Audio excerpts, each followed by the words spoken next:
Oh, yeah. Testing 1, 2. Can you hear me? Can you see me? My skeleton decoration fell down, so I need to tape him back up there. Fatchy's in the house. Christian's in the house. Ladies and gentlemen, how we Can you hear me? doing? I can hear you, brother. There we go. What are we Excellent. working on? My resident cardboard skeleton keeps falling down for some reason. Dude, So, that's a classic too. it is. Brandon, let me welcome everybody in tonight. Welcome everybody. Brandon, it's already 140 people in here. You have a lot on the line tonight. Excellent. Let's do it. Your whole channel is on the line tonight. I'm getting canceled. You're getting canceled tonight for your Friday the 3rd. Guys, let me know that the audio is good. I'm using my PC tonight instead of my Mac. I want to try having like a dedicated streaming computer. So I'm going to have a PC to do all my streams. That way I don't have to change settings and stuff on my Mac whenever I go to live stream because I set my cameras up a certain way through software. So I want this to be dedicated for streaming. I want it to sound good. I want it to look good. All that sort of stuff. Let me know if everything is in check. Let's do our super chat real quick from Saturn Video. Thank you so much, Saturn Video. CHH takes a stand as the time warp continues. He leaps towards the blinding light. Butterblade in hand, ready to vanquish any and all apes that may lie ahead. The great ape war is alive once again. Thank you so much, Saturn. That was a good one. That was a good one. I appreciate it. Let me give you your clip. I know that this is a fan favorite, so anything over 5 they can choose whatever they want for super chats, by the way, guys. I know Saturn loves this. I think this is a fan favorite, so let's do this real quick. It's always been Creepshow 2. One that we have is great value, so it's a Creepshow 2 also, to me, just feels like that perfect 80s time capsule. You know what I mean? Like with the Firebird and the second sequence and all that stuff. The one that we have is great value, so it's a Walmart brand. It'll flip your lunch tray. It will. And we've got Fall Glimmer in the chat with a $10 Canadian. I saw Billy Corgan from the Smashing Pumpkins last night, and they played multiple Alice songs between sets. That's nice. Oh, you mean like not the Pumpkins themselves, but like between the bands, they would play Alice Cooper songs through the system. That's amazing. Let me know how the show was. I've become a big Pumpkins fan over the last year, which is kind of embarrassing to say, but it's true. So let me know how they were. I would love to see the Smashing Pumpkins live. Have you ever seen them, Brandon? Hang on, Brandon. I think you. I've seen Smashing Pumpkins 3 or 4 times. The most recent was 2017 for the reunion tour. Fantastic. They played literally for over 3 hours. One of the best concerts I've ever been to. It was great. Fantastic, dude. Yeah. Let me give him a super chat real quick. George P. Wilbur is well, actually no, Dick Warlock's my favorite Myers, but it's George P. Wilbur, just P. Wilbur, what I say. Hell yeah. I want to let everybody know, guys, $5 and up, you can pick whatever clip. So if you do super chat, you don't have to, but if you do, and you're a dedicated watcher of the show, say what clip you want me to play. That way I can kind of, do it. All right, let's welcome everybody. And Brandon, we have to announce something. Somebody's not here. We got to get to that. All right. Hunter, Zach, Iron Wolf, Fall Glimmer. He said it was awesome. Excellent. Justin, PP Dangler, Erica Lauren Horn, Nick B, Jason Johnson, Oso, McFlurry Machine. Of course, our good friend Saturn, The R Ring, Gory Tiger, Antonis, Blue. Who else? Who did I see? Donovan Rose, My Ruin, Bumpy Jonas. Good to see everybody. Welcome in, everybody. Have a seat. This is gonna be an awesome night. I'm super excited. Super pumped about this one. $5 super chat from Brody Kane. Brandon, what's the one Friday film with the best color grading cure? So, Brandon, before you answer that, do you first answer me this? Do you have an answer to that? Don't give me the movie, but do you have an answer to that? The best color grading. Let me think. I have an answer, but let me think about it for like 35 seconds. Come back to me. I'll tell you the answer. Well, but my thing is, I want you to say it when we go through your ranking. I don't want you to say it yet, because that could be part of why you have it where it's at in your ranking. Right. We'll see. Sure. Thank you so much, Brody Kane. I appreciate the $5 super chat. God bless you, my brother. George P. Wilbur is well, actually, no, Dick Warlock's my favorite Myers, but it's Sweet George will over GSP will, what I say. Oh yeah, so guys, Sick Jim said, get the likes up. I'm gonna behave tonight. I'm not gonna ask a lot tonight. I want to have a good time, but I know everybody's gonna drop a like. Now, Brandon, let's address the elephant in the room. Somebody's not here that's usually with us. And I want to speak on his behalf tonight. You guys know, like, Planet Dirty is a show I love doing, and Cody became somebody that I would tell him I'd be live, and he'd be like, "Dude, I'm chilling. If you want me to come hang out," I said, "Dude, come hang out with us. We'd love you to come hang out with us." And Cody is a beloved member of the show now. Everybody's like, "Christian, is he an official member?" I'm like, "What does that mean? Is there paperwork he's got to sign? You know, what are y'all talking about official?" But Cody is not here tonight, and legitimately, I'm gonna look at the camera. It's actually not a joke tonight. Cody has some personal stuff he's got going on, and he said he's got to take an internet hiatus. He's not on social media. Some of you guys may have noticed that. No, I'm not. I'm actually legitimately not lying. Cody's not here. He's got some personal stuff he's handling. I did talk to him on the phone yesterday. And he's doing good, but he has some personal stuff he has to take care of. But what I would like to do, guys, everybody in the chat say, we want Cody, and just comment it. And I'm going to screenshot the comments and I'm going to send it to Cody. That way he can see it. He did say this, no matter what, he said, whether I'm back from my social media hiatus or not, by this point, he said, I will be there for the pumpkin carving contest. So I'm going to screenshot this, guys. That way I can send it to him because he'll love it. All right, y'all keep commenting. Y'all keep commenting. There you go. There we go. All right, thank y'all. I got it. But we're going to have a great time tonight. $5 from Antonis. Jason is officially coming to Halloween Horror Nights. Brandon, did you see that? I did. Yep. You're not going though. Probably not. I mean, it's just you know my opinion on the whole Jason universe thing. I just feel ripped off. Oh totally yeah, I mean, I cut a promo today on the whole thing, dude. I saw it. I laughed. Yeah, yesterday's announcements were an absolute joke. Brandon, you're telling me you're making a poster. I mean, you're making a figure for a concept of a Jason, right? But there's no movie. Mm-hmm. What the fuck are they doing? It's so stupid. And you know very well that by the time they actually make a movie, because I'm sure one is coming eventually, they're going to change the design again. Of course. So what the hell is the point? What is the point of this whole thing? You know what's going to piss me off, Brandon? Something tells me the movie will not be called Friday the 13th.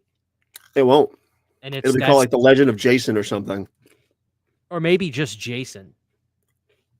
You know, I got a big problem with that. It needs to be called Friday the 13th. It does.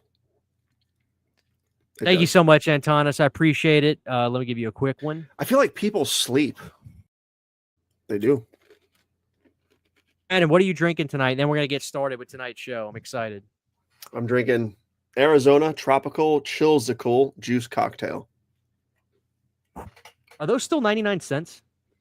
I think it was like $1. I think they are 99 cents. It might be $1, but I'm pretty sure they're really cheap still. It's got the three colored rocket pops on there. It sort of tastes like melted popsicle, but it's good.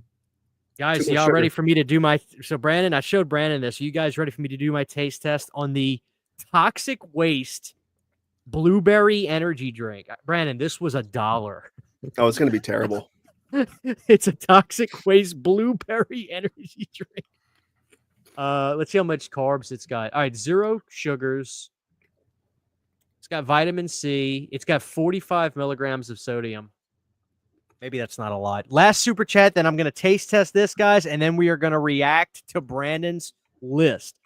Movie Misfits, thank you for the $5 super chat. Shout out to Cody. We did a 30-year retrospective on a Goofy movie, which drops tomorrow. If you guys, there y'all go. Y'all can enjoy Cody tomorrow on Movie Misfits. Fantastic. Thank you so much, Movie Misfits. Appreciate that. We give you something. Where's I want an old school one. This fucking fantastic. All right, Brandon, let's taste test this. Toxic Waste Blueberry. Blue raspberry. Oh, dude, 911 on speed dial. The drink is very blue. Here we go. It's going to be terrible.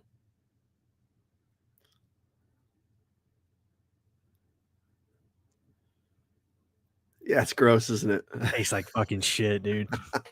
It's fucking bad. I bet. Drink it anyway.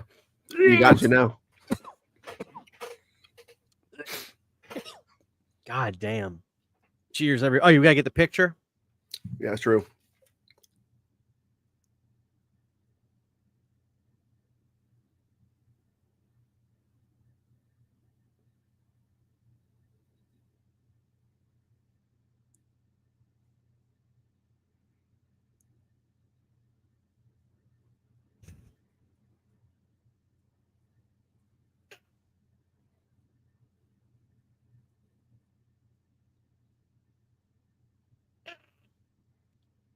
Fuck, dude.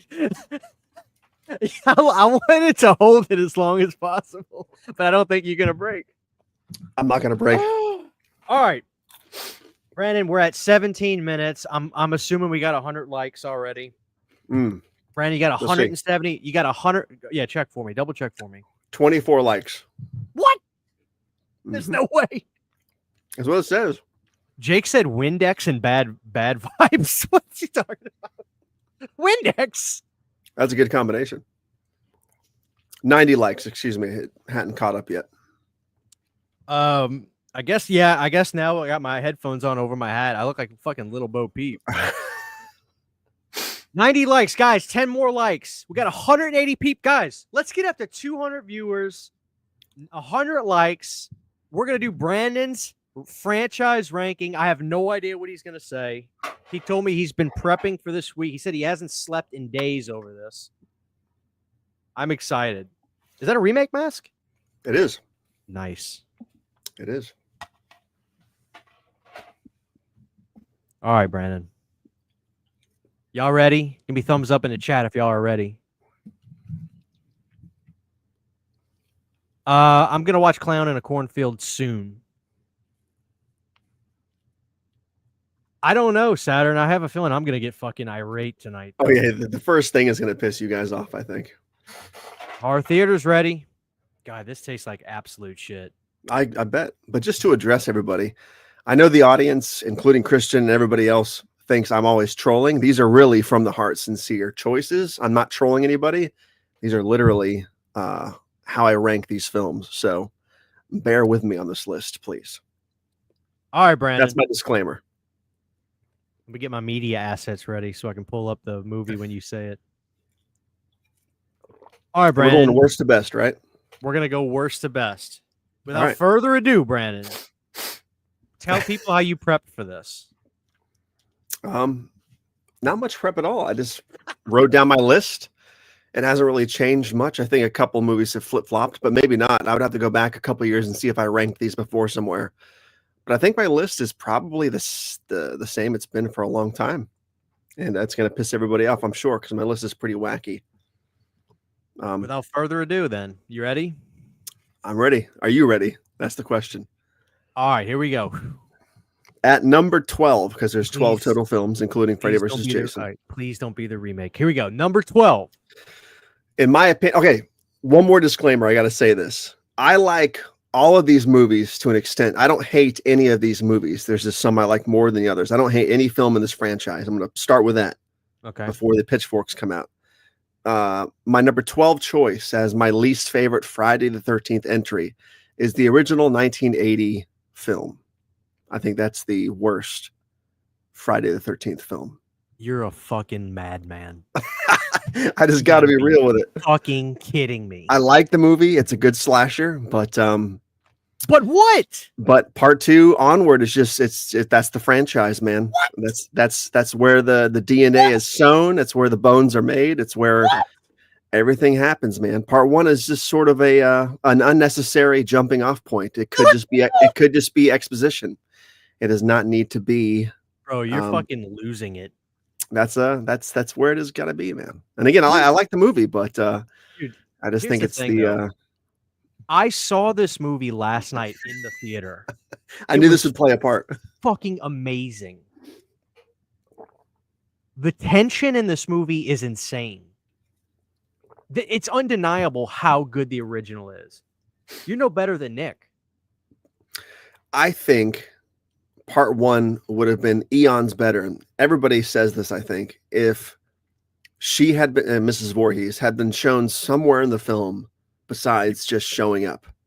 No, what? Because that's not a real whodunit. If you don't ever see the person at all and know that it's a possibility, then it's just out of nowhere. You know what I mean? Like there's no, oh, it could be her, it could be him. Like she never factors in. So by the time we see her, we're just like, who the hell is this lady? Like I get it, but it's not. That lends itself away from the whodunit, the point of a whodunit in the first place. You're supposed to be able to guess from a list of people. How big of a swerve do you think it was to people when this fucking woman shows up at the end and they're like, oh, she's fixing to get it? I feel like it was really obvious when she shows up because we haven't seen her. So people were probably like, oh, okay, this is the fucking killer. I don't think so. The way they frame her headlights, the way she shows up like that. I mean, come on. Like, I get that people are like, oh, there's no way we suspect. Give me a break. Dude. Right? Come on. You're killing me. I think if you would have saw this movie in the theater, dude, it was phenomenal. This movie is so tense without ever having a reveal of a killer the entire time. It's one of the more impressive things I've ever seen. The soundtrack, this is hands down Manfredini's best. The original film is his best soundtrack. Oh, man, that's fighting words right there. You can't tell me the soundtrack for part 1's better than the soundtrack for part 4 or 5 or 6. Yes. Dude, get out of here. This is now, Manfredini's this is Christian trolling me, everybody in the audience. This is him trolling me. Hold on. So you are actually saying that Jason Goes Straight to Hell is better than the original Friday? It's a more fun film, and I like it better. I'm not going to necessarily say it's a better made movie. It probably is, but I do like it better. Brandon, it ranks higher. We have 193 people. For the hero people watching, tell them what your number 12 is. My number 12 least favorite Friday movie is the original 1980 film. I still like the film. I like all these movies, but it's definitely my least favorite by far. It's a big margin between this and my number 11 choice. You're fucking psycho, dude. Saturn does not lies, dude. This is my actual rankings, I promise. All right, let's see what the chat's saying, man.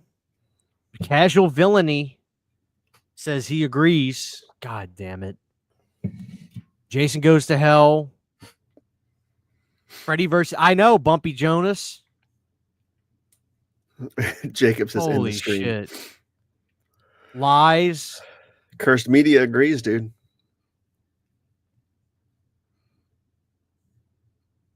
Oh my God. What's up, AVA? What's going on, my brother? Good to see you. I agree. This is a man that speaks knowledge. My buddy Steven.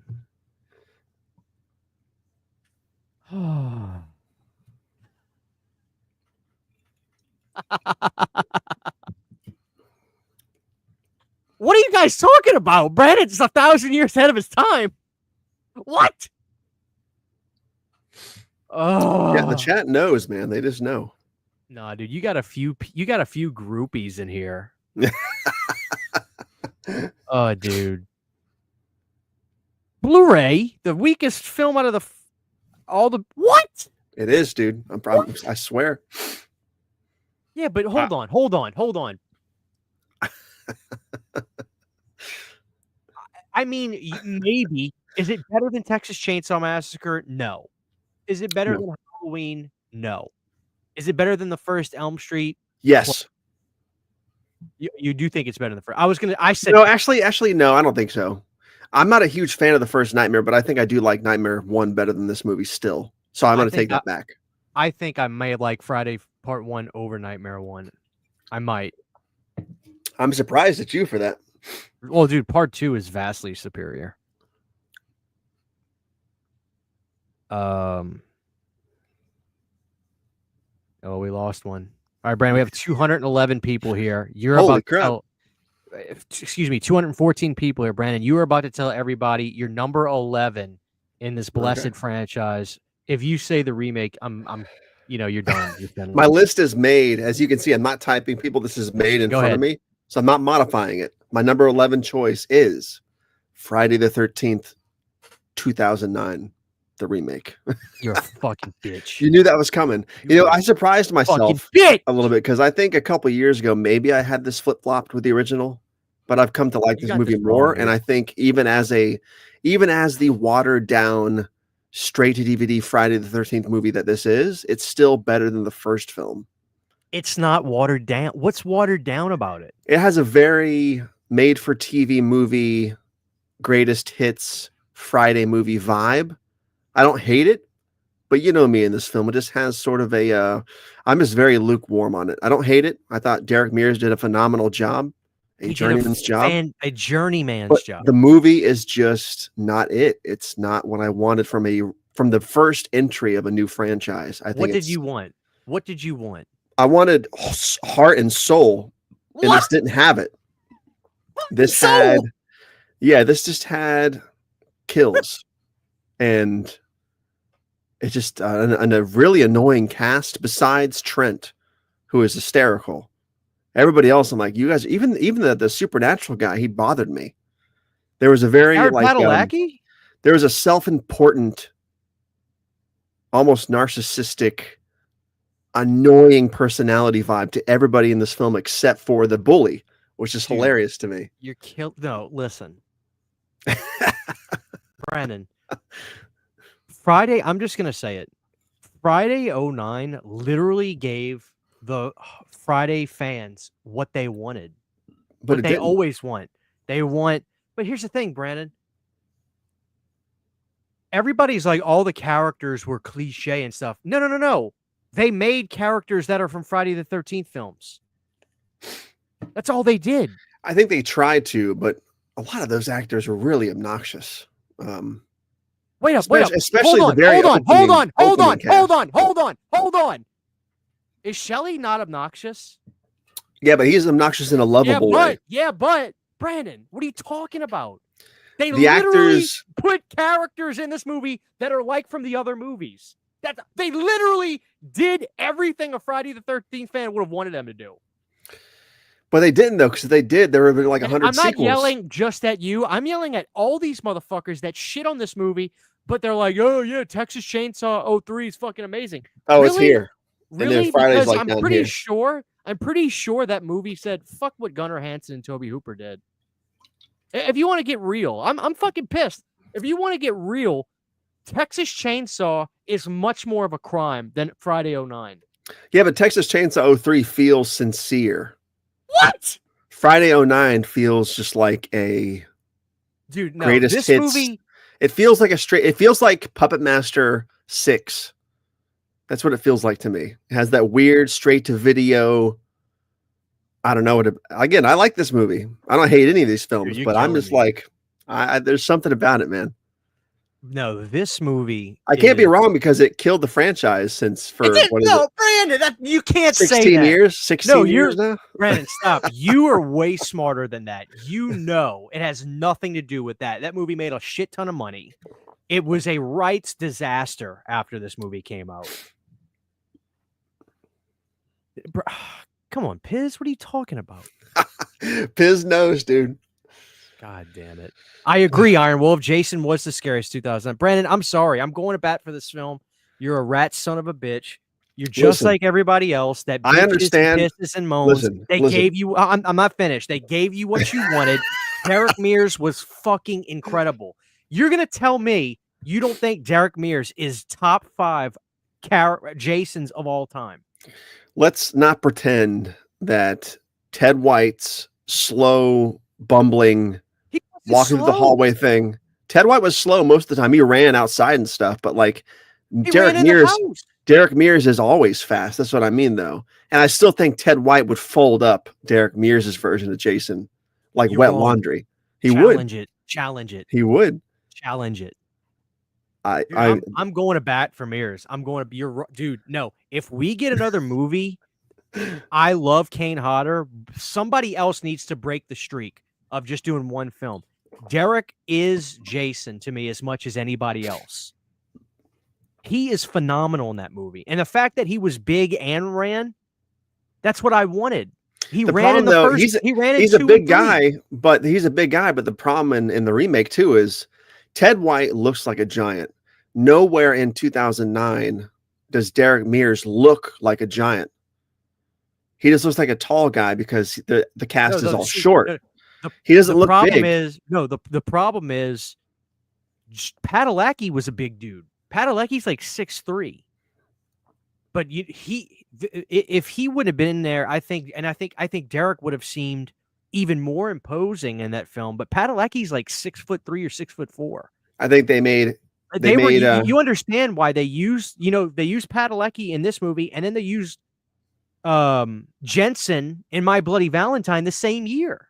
Yep, Because those guys were the fine. hottest things on the I get planet it. at that point. They did a huge disservice to Mears by giving him that stupid fucking long blonde hair. And he was just too. Two. He what? Yeah, hair in 2. Yeah, and that was terrible. That's why they got rid of it in 3 and 4 for the most part. You know what I mean? Like Jason should be 99% bald, not with long hillbilly hair. You know what I mean? I like, but dude, here, wait a minute. He only has a shred of hair spots in the remake. Yeah, but look at this mask and picture a mutated, like Toxic Avenger, flesh-colored guy behind it without the blonde hair. How much better that would look. Here's another thing. That mask is better than 5, 6. You're gonna tell me this? Freddy versus that mask this is better. Is 5, better 6. than this? Hold on. That mask, the remake mask, is better than 5, 6. Freddy versus Jason easily. Jason X masks. That mask is not the worst mask. I like the remake mask. Dude, look at the profile of 6. Brennan, the remake mask profile of the remake looks like a pigeon. Look at its face. Same thing on the side. This is Jason. They look identical. This is a pigeon. They look identical from the side. This has a very bulbous bottom. They look identical from the side. They're not, though. See what I mean? Brandon. No, see, the mask is a greatest hits of all the Jason masks. That I will agree. But, dude, I am going to... You can't tell me it's better than the Freddy versus Jason mask either. I mean, come on, dude. The Look Freddy at versus Jason mask is trash and soulless. You trolling me now. I'm not trolling. Oh, God. I'm so terrified to see where we go next. Though. The hell is that? Is that the VHS cover? Are you that guy from Mad Max? Exactly. Thank you, PP Dangler, for being Brandon. You have 240 people here, and about 68 of them already unsubscribed from my channel. So we're gonna do some damage congrats tonight, on dude. Brandon hit 12K subs today, guys. Y'all go. Thank everybody you. here, if you're not subscribed to Tabata Vision, his link and stuff is right. It's right there. Look him up after the show. My hand? There it is. Yeah, right there. God damn it, dude. So honestly, this list will probably be kind of close to mine, except fucking backwards. God damn it. What is number 10? Just say it. Just say it. Ready? No, I'm not. Number 10 for me, my third least favorite Friday is Friday the 13th, Part 2. Part 2? Part 2 is my third least favorite. You got to be, all due respect, dude, you've got to be fucking joking me. I'm not. No, I like Part 2 a lot. Like I like all the films on this list. My big issue with Part 2 is you're fucking nuts, dude. It is literally such a short film. I can't stand it. At least it feels short. Dude, you are an addict. By the time it starts, I feel like it's just over. I like the characters, but that's because you had a good time. Because it's a good movie. It's not what it. What are you talking about? It's not it. Brandon, you are on meth, acid, boom, ice. Like Piz said, you're fucking trolling, dude. I'm not trolling. None of this list is trolling for real. This is literally my list. There's 12 films. There's 12 films. Here, dude. There's 12 films, and I'll take most of the ones on this list over these 3, obviously. Dude, you're fucking losing it. You're losing it.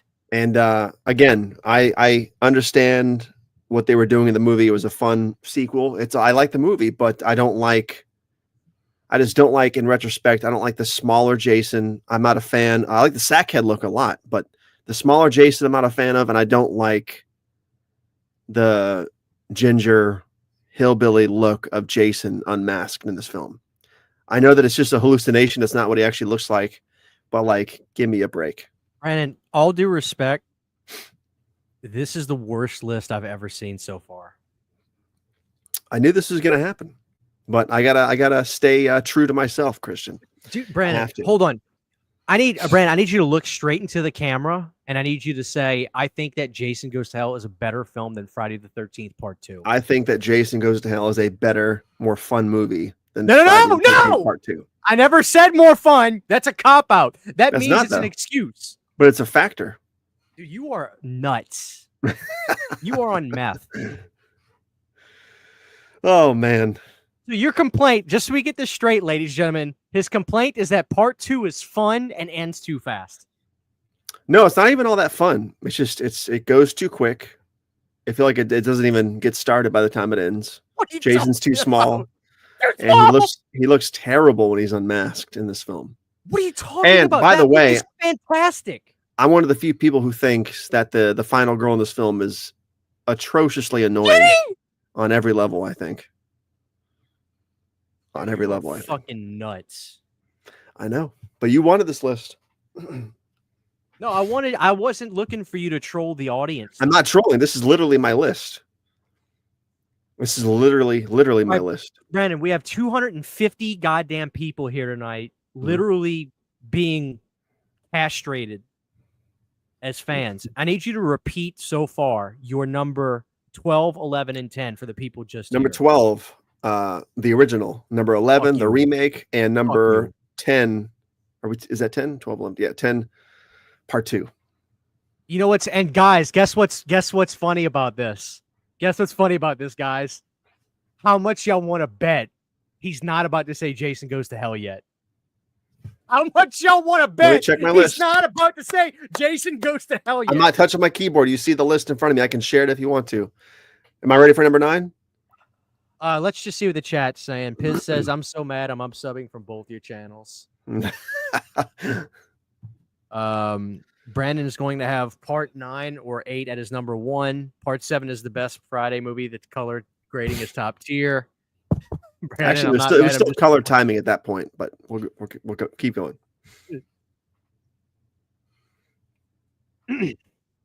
Well, Beta Butter's off his rocker. We're being rage baited. I'm not. I have never rage baited the audience. I promise. Everything I say is legitimate. I promise. And look at Keith's profile picture. It finally makes sense with the question. He's like, Amy Steele, bro? It does. That's been building up to this whole time, dude. Cops, he's right here. But Brandon, you're not totally hated. I know. Brandon's list so far is absolutely based. Mm-hmm. Oh, okay, Brandon. What is your number 9? Let's just get it out of the way. I'm sure number 9 is Jason Goes to Hell. It is. Finally. You knew it was. Dude, you're making me like, you know what? I have fun with this movie, but like, I feel like I need to kill this movie because you here's the thing about this movie. You guys, I think the whole audience knows, and for those of you that don't know, I hated this movie for 25 years. I saw it in theaters. I saw it in theaters when I was almost 7 years old. It blew my mind in all the wrong ways. I didn't like the film ever since that point, but I rented it all the time, owned it on VHS, DVD. I had a bootleg Blu-ray before the actuals Blu-rays came out in that box set. Obviously now I have the 4K and so on and so forth. It just, it was the image of Jason in pop culture for a good 10, 12, 13 years there before Jason X and Freddy vs. Jason came out. It was the current pop culture version of Jason and the most recent film for over a decade. And I did not like it. And I started to realize in the mid to late 2000s or 2010s, whatever it was, that I actually loved the film. I'm not a fan of a lot of the elements in it. I still think it's not a good Friday the 13th film or even a good Jason film, but I love the film overall. I think Jason's look is really cool. There's some really weird shit in the film. It's so bizarre for all the weirdest reasons, and you guys know what I'm talking about. The erotic shaving and the body jumping and the body melting and the weird sister storyline and the knife and Creighton Duke, who's one of the series' most badass characters. Am I wrong? It's just I don't know. It's Jason Goes to Hell is so fun that it's hard to deny its place up there. I know. It's a fun, ridiculous sequel, whereas part 2 is legitimately one of the greatest slasher films ever made. And you could say that parts 1, 2, and the remake are better made films, but I like this film better. I think it's more fun. I think it flows better. It's cheesier in the right ways, and it's just the gore and gross out effects are way better, I think. I need Yeah. everybody in the chat to. I need to make sure because Brandon, I'm actually glad we're doing this. This may be the show where they finally stop kissing your ass and they finally come back on my side. I need everybody in the show. One second, Brandon. I need everybody right now in the comment section to say whether they think the Friday the 13th remake is better or worse than Jason Goes to Hell. There's no way in hell anybody should be saying that the remake is worse than Jason Goes to Hell. I need to hear people's stance on this. Go ahead, Brandon. I do want to say that I do not buy into the Jason is a Deadite stuff. I don't care if the Evil Dead prop is in the movie. I just don't buy it. Yeah, I'm not a fan of it. But I do think this movie sort of does. I know it's Adam Marcus was told to sort of pick up after part 7, I think is what he said. But he answered my question directly on Facebook years ago. But I still like to believe that the reason Jason looks this way in this film, at least at the start, is because of the toxic waste at the end of part 8. That's how I justify the storyline in my head of him being all mutated. And yeah, well, you better try to figure that out because nobody else can. All right, Brandon, let's see what people are saying. 2009 is better. Yeah, but they're just saying better though. What does that mean? Excuse me. Do they mean Jason Goes to Hell or a remake though? No, I mean the remake's better. Geriatric punk. That's who you got on your side is the geriatric punk. We got Garrett. What's up, pimp? Better. Thank you, Garrett. For God's sakes. Remake is better. The hive mind is at it again. Actually, Reap Show didn't say that.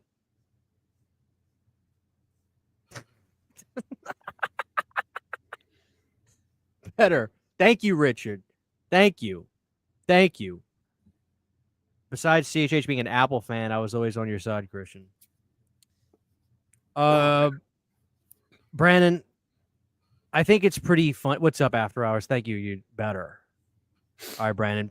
Look at AVA. He says number one's remakes at number 1 for him. Would you criticize him for putting the remake at number 1? No, I haven't criticized anybody for their list. You're a lie. I know what you say offline. What?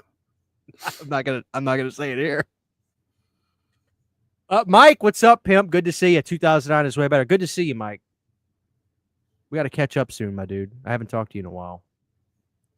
All right, so the chat has set the stage. Brandon, so your number 9 was Jason Goes Straight to Hell. Wait, is that number 9? And it's pretty interesting how a movie that you have hated for 30 years, 25 years is somehow looked at in better stance than the fucking original. Yes. Or you part realize, 2 or the remake. remake. Let me tell you something. I'm going to say this. If you went up to Adam Marcus and said, Adam, I did my Friday ranking on Planet Dirty the other night. I just want you to know that Jason Goes to Hell outperformed the original on my ranking. You know what he would say? What's that? He would say you fucking lost the plot. You think so? I think he would. What the hell is number 8, dude? And let me tell you something. The fact that you haven't said Freddy versus Jason yet is fucking bullshit. Number 8 on this list. I think everybody will agree, just like they agree with Jason Goes to Hell. Number 8 is Friday the 13th.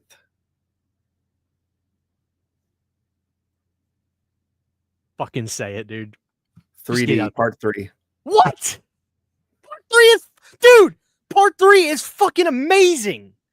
Yeah, and it's better than Jason Goes to Hell, the remake, part 1 and part 2. Am I lying? No, I'm not. You agree. You would agree that it's better than those movies, though. Dude, part 3 is better than every movie besides. Dude, part 3 is better. Dude, you've got to be fucking. Brandon, there's no goddamn way you think that that Freddy versus Jason is better than part 3.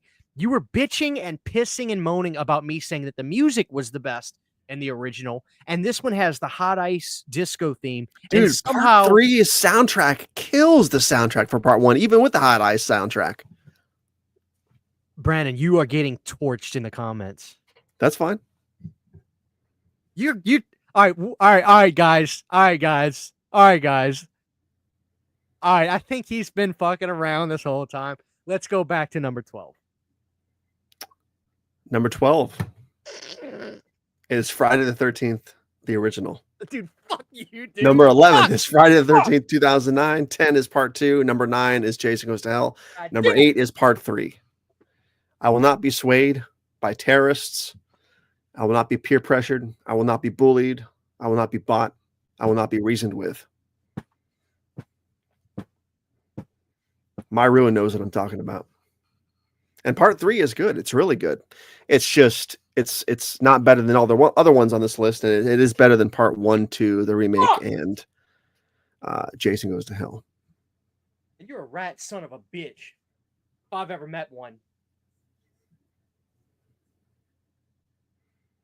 I think After Hours, I think I break Christian every time we discuss the list. Even on the early Unita days when I was on those shows, my placement of like the Freddy costumes, he lost it. Good times. Kane Hodder, part 8 mask right there. Signed it in 2018. God damn it!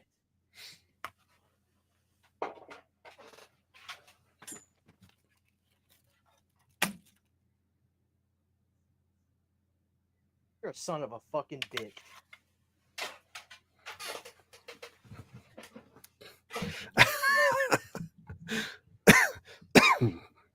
Bullshit. Fucking ain't said Freddy versus Jason yet. Not yet. That fucking Destiny's Child. You must be a big fan. And we got to say this too, dude, about part 3. The cinematography is Oh, get the I get the 3D stuff, the revolutionizing horror again after so long away from 3D, but the quality of those images are pretty bad. There's a lot of stuff that's out of focus, blurry in all the wrong ways. You know what's out of focus is this goddamn list. Oh, you know what's right though.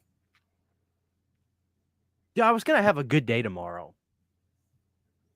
I was going to my parents' house. We were gonna have dinner, Father's Day, see my dad. We got to cancel it now, dude. It's fucking ruined. You know, I always thought the old dude with the eyeball was Donald Pleasance when I was a kid. I always thought that was him. Thank you, PP. Dude, get real. The disco rocks. I agree. It does. It's better than the soundtrack for part 1. This is fucking bullshit, dude. So it's not good. It's really gross. Oh, that's a good one. Opinion of this goddamn ranking. So please, for the life of me, tell me what's wrong with part 3 again. There's nothing inherently wrong with it. Cinematography is lackluster. A lot of it's out of focus. Lackluster. It's soft. Oh, you know what's really great? I really love when Adam Marcus has the camera 80 feet in the air and Jason throws over a fucking monkey bar and he looks like Peter Dinklage doing it. That's really great cinematography. I love that shit too. That's another problem. It's like with the Derek Mears thing. They didn't make him look big, and that's like they did nothing in Jason Goes to Hell to make Jason look huge and menacing because Kane's not that big and Derek Mears is that big, but for some reason they both look small in their respective movies. It's really crazy. It's really crazy. Derek Mears does not look small. I like the location in part 3. I think the cast did a good job. Shelley's okay, but the characters are really unlikable for the most part. Really unlikable in part 3, I think. I'm not a fan of the whole implied Jason attempted rape. That's kind of weird. I get the manic hillbilly aspect of his character at that point, but I'm like, in retrospect, it kind of fucks things up. That's more like a Hills Have Eyes kind of thing.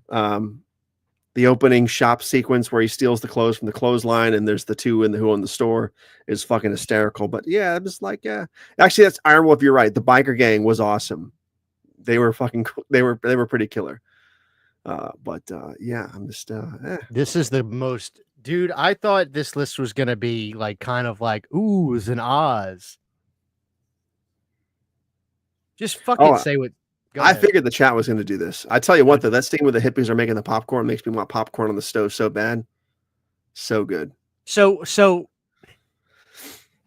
say, all right, dude. What the fuck is number 7? Please say Freddy. Please get Freddy versus Jason out of this thing. Nobody has Freddy versus Jason in their top 10. Number 7 for me. Well, that would be kind of hard though, because there's only 12 movies, right? I know what I said. Number I know what I said. Nobody is in love with Freddy versus Jason. Number 7 is Jason X. Dude, you're a fucking pop shot. Everybody agrees that Jason X is better than Freddy versus Jason. I love Jason X. I love Jason X. It's better than Freddy versus Jason. I have a lot of fun with Jason X, but I like Freddy versus Jason better, I think. You have more fun with Freddy versus Jason than Jason X? More fun? I think so, yeah. Are you doing cocaine while you watch Freddy versus Jason? Like, I can watch Freddy versus Jason on a more routine basis than Jason X and not get sick of it, I think. I think Jason, Kane Hodder's absence is terrible, and it's unforgivable in Freddy versus Jason, but the film is better. The story is better. I like the hokiness and the cheesiness of Jason X. I love that shit. You know me. It's a very Full Moon style Jason movie, in my opinion. Dude, but the design of Jason in itself is eons better. I'm gonna be honest with you. Jason. I'm gonna be honest with you, Brandon. I'm actually happy to see Jason X at a decent spot, but like you've already ruined it. Like I can't be happy about this because, dude, you have essentially taken out some of the best slasher films of all time already in this list. Have I though? Brandon, I dare you to walk. I dare you to walk outside and just say Jason X is better than the original Friday the 13th. Jason X is better than the original Friday the 13th. You can't lie about that fact. Dude, you can't deny that fact, Christian. I need Shanna. Is Shanna here? I need Shanna's list, dude. Shanna probably has a much better list. Shanna is scared by any and all horror movies. I got her to watch all the Freddy movies, all the Jason movies, all the Michael Myers movies. And I don't think she would tell you which one she likes or not. I can message her. She's at the kitchen table doing crafts or something. But no, it's fine. We'll get her on next time. Eric Underwood with the $1.99. Part 3 has the hottest girls. You hate hot women. I don't agree with that. Actually, I don't think 3 has the hottest girls. But thank you for the super chat, Eric. Brandon's sexuality is very private, so we'll keep that. We'll keep that to himself. It's really not private. He's got to look on the right websites, dude. You got to search for the right URLs, dude. You'll find me eventually. Here we go. Let me do this one. I'm gonna go fucking buck wild for Easter this year. I did too. Dude. I don't know. We're gonna be here all night with this list. So if you guys want me to do my list, I'll do a video of it. I can't have Brandon trying to sway me out of my list.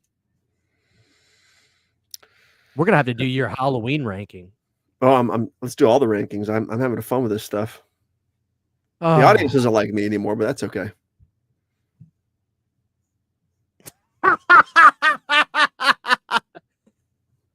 First time commenting, I favor FBJ over Jason X. Brandon list is subjectively trash, though. I think he means objectively, because subjectively doesn't make sense because we're all aware. No, I think he's being respectful. Oh, I see. Oh God, Brandon, what the fuck is that was number 8? Hold on a second. Double check your list. I don't want you to say one that you. Did we just do Jason X? You did. That was 7. So we're on number 6 now. What the hell is your number 6? Number 6 is Freddy versus Jason. Right above Jason X. Finally, dude. Like, get this piece of shit out of here. I don't know if it counts but we had that one guy earlier in the show asking what film had the best color grading, and it's undeniable that Freddy versus Jason. I know it's sort of it's a nightmare film and a Jason film, but it definitely, it's inarguable that it looks the best as far as color grading goes. The rich colors, the contrast, the deep blacks, Color grading, especially in the nightmare sequences, it's fantastic. Listen, dude, here's the problem with this movie. The start, the middle, and the ending. Dude, this is one of the most fun theatrical experiences I've ever had in my life. Yeah, so was Halloween 2018, but then I watched the movie again. My theater was so silent for that movie because it was such a piece of crap. No, it wasn't. You're full of shit, dude. You're a lie. You're lying. Dude, that opening scene in Freddy versus Jason, I mean, obviously it connects way more. The connective tissue is very strong to the Nightmare franchise versus the Friday the 13th franchise. It doesn't really make sense as a precursor to Jason X or an afterthought to Jason Goes to Hell. It just doesn't, no matter how you slice it. But it is such a fun opening where he's like, come on. When he turns the Pamela Voorhees turns back into Freddy and says, I've been away from my children for far too long. And it cuts to that rock song and the logo in blood.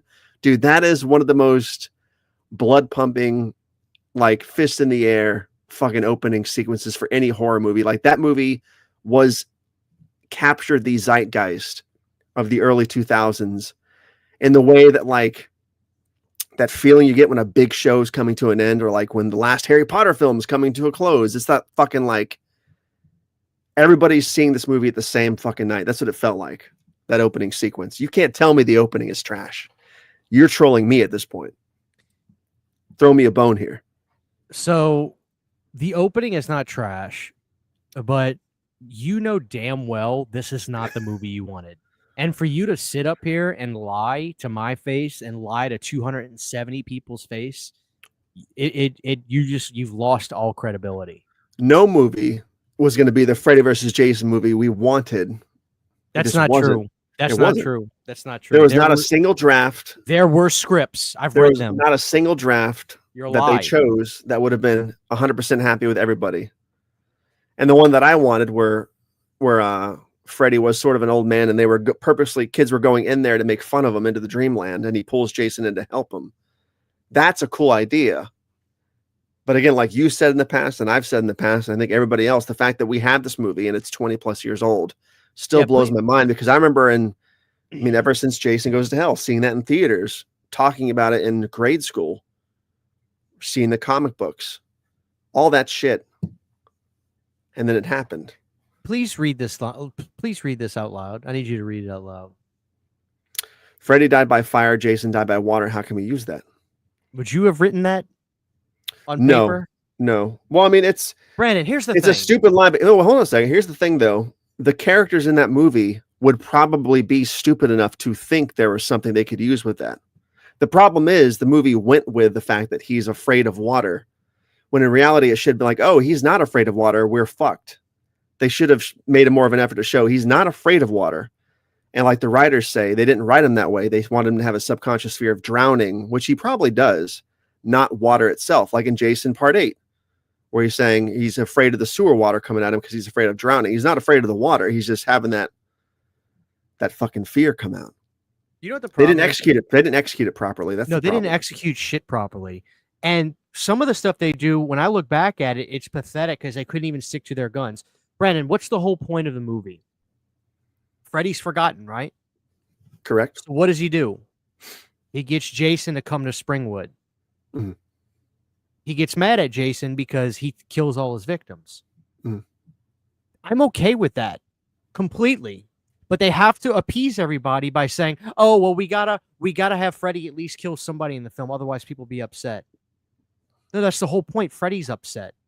He has to, and not to mention, Brandon, you're gonna sit there and look me in my optic stems and tell me it's not complete ridiculous bullshit when Freddy rips the girl's nose off in the dream and she wakes up perfectly fine. And I know what you're gonna say. Well, his powers weren't there yet. Okay, but earlier when he tried to kill the guy, he physically couldn't even make contact with him. His hand went right through him because he didn't have powers yet. He took her nose off in the dream. physical contact in the dream. Inconsistencies. I'm not blaming Kurzinger. He did what they told him to do. They screwed Kane Hodder. And I don't blame Ronnie Yu because Ronnie never saw any of the movies. He wouldn't have cared regardless. So they didn't want Kane because Kane actually had opinions. They screwed him. They made Jason a Frankenstein, which is stupid. It's not cool. Like when they talk about it in the documentaries, it's not cool.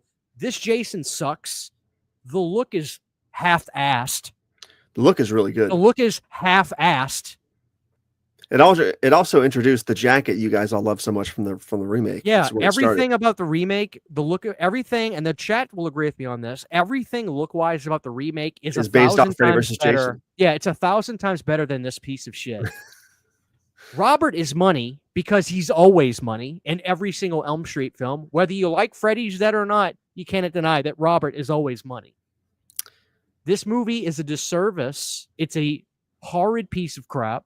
It's the worst in the franchise. This is the worst movie in the franchise. This is number 12.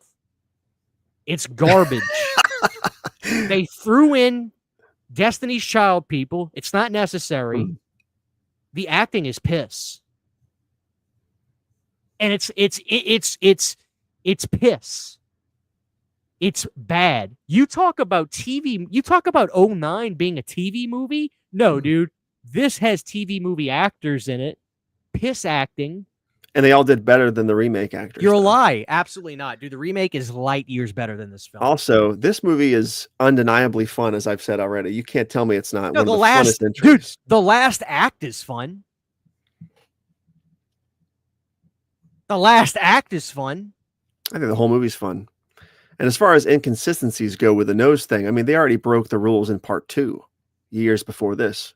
I get it. It doesn't follow the rules, but the rules had already been broken several times before, considering Freddy's powers in the real world are not real, right? So technically, you could use the excuse of he's not as powerful yet. You could, in world.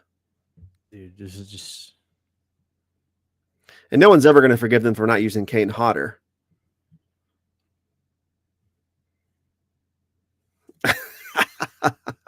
Dude, this movie's not good. I think the chat knows you're trolling just a bit because we all know that you do love this film. I don't love this film. I like it. I can watch it. I don't hate any Elm Street film. I mean, I don't hate any Friday film. I love this franchise as much as anybody. There's no way on planet Earth this movie touches 1, 2, 3, Jason X, and especially the remake.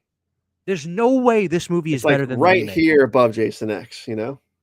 It's right there. For fuck's sake, dude, what is number 5? Number 5 is Friday the 13th.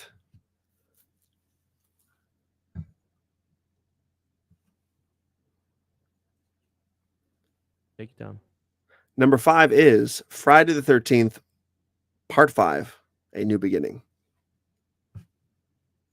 That's insane. One of the most underrated, underappreciated, most disrespected entries in the franchise. Would have ranked higher on the list had it not been for the other movies that are left. And is it true in F2 a girl was underage? Like Friday the 13th too? I don't think so, but F2. Is he's talking about part 2 or he's talking about Freddy versus Jason? No, I'm assuming this was an this super chat was from earlier. I have to imagine this was regards to Friday 2. As far as I know, I don't think so because these are studio movies. It's not like they're going to hire underage people. I don't think so. You always think about the Mila Kunis thing in 70s show where she faked her age and got hired early as an actress or something like that. So I guess it could happen, especially with all that cocaine going on in the 80s. But Centeroff says, yeah, Friday part 2. I have no idea. I haven't heard Maybe that before. so. I don't know.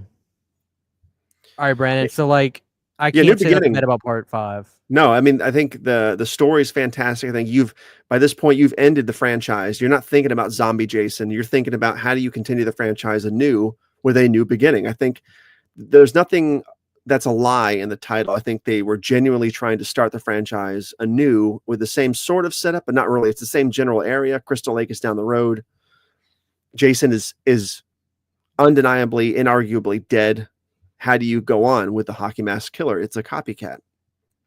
And I think it's some guy who his cheese slides off the cracker a little bit. He picks up a hockey mask he has. It's sort of the same type, but it's a variant because there's not 1-2 of the same hockey masks. And I think it's a really, really fun movie. I'm rambling, but I think Roy's a really good killer. I think it's a much better whodunit film than the first. But Brandon, can I just challenge you on some of this stuff? I love part 5, but there is no legitimate defending it, in my opinion. Because the concept is absurd. You have to agree. Well, why is it absurd? Because the kid is in a... Okay, let's start. We're going to a mental ward. Which makes sense. That makes sense, right? Because Tommy Jarvis has probably lost it. That part makes sense. No, let me finish my premise, though. We're going to a mental ward for disturbed teens. Let's just say teens. In the woods. Mm-hmm. No guardrails. No protection. No lock-ins. I got to interrupt real quick, but most halfway houses, at least not 10 years ago, were like that, though. They were secluded areas with not much security. You're sort of on an honors basis. I'm not done yet. Okay, go ahead. They give the angry dude the activity of axing shit in the backyard. Mm-hmm. That's not enough for you? What do you mean? That's fucking crazy. I've never thought about it. I never thought about it. I mean, if the kid wasn't in there for violent crimes. You can tell he's got a temper the second you see him. He looks like a fucking psychopath. That's true. We could tell, but I mean, we could tell that because we saw him as suicide already, right? That's why we know he's a hothead. Mark Venturini, rest in peace. I think he died in 1998 or not something. 95, I think. 95. Yeah, crazy badass. We didn't see enough of him for sure. RRP, but dude, part 5, I get the premise is a little tiny bit hokey, but I buy it. And I'm not done buy yet. it. I'm not done yet. Okay, go ahead.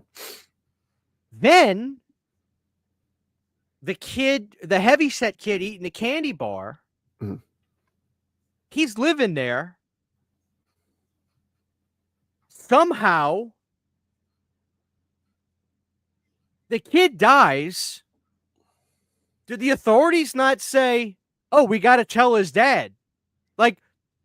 Anytime somebody dies, the family members are notified of all this shit. Nobody at the camp knew that the dad was right there. Somebody would have known. Well, the kid was not in his dad's life though. The dad knew who he was, but I think he was adopted or something. He was not part of Roy Burns' life. They say that in the movie, don't they? Yeah, but it's so. Here's the thing. I love this movie, but this is why I say this movie is perfect because it's the most quotable Friday the 13th film. It is absolutely the most quotable movie. That's undeniable. It is grossly entertaining. Every scene is just money. The soundtrack is amazing. I mean, I became a huge Pseudo Echo fan because of this movie. Not just the soundtrack, but the original score is great. Fantastic. And here's the thing. I think it's the third best. 1, 3, no, actually second best. 1, 5, and then 3. This soundtrack, it's finally different. It's Friday the 13th in its bones, but the dressing it has on it is different. With the oboe and stuff, or clarinet, whatever that is. So good. All I'm saying is everything about this movie is you have to really squint your eyes and forgive a lot for it to possibly make sense. That's all I'm saying. It's sleazy as fuck, which is amazing too. But it is so... This movie is so ridiculous and over the top that when people describe how ridiculous it is, they don't even get to the part about saying the fact that they're sending all these mentally disturbed people to a place in the goddamn woods, unsupervised, giving them weapons. on paper, anybody would have been like, there's no way this could happen anywhere else but the mid 1980s. Like, it's absolutely insane.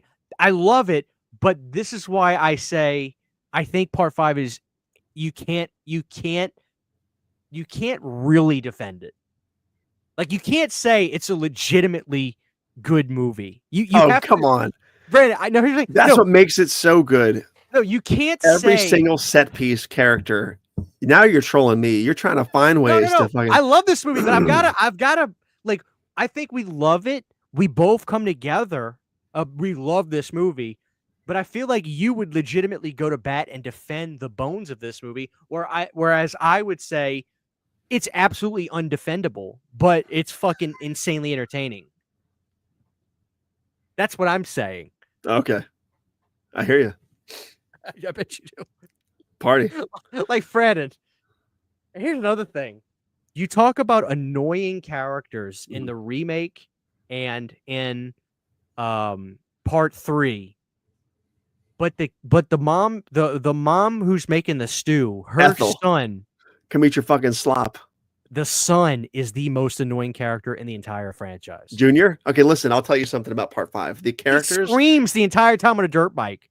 besides the counselors at the halfway house and most of the kids there, every other character in this film, whether it be Demon or Ethel or the 2 greaser kids, they're all in Roy and the other paramedic, come get your hands dirty, that guy.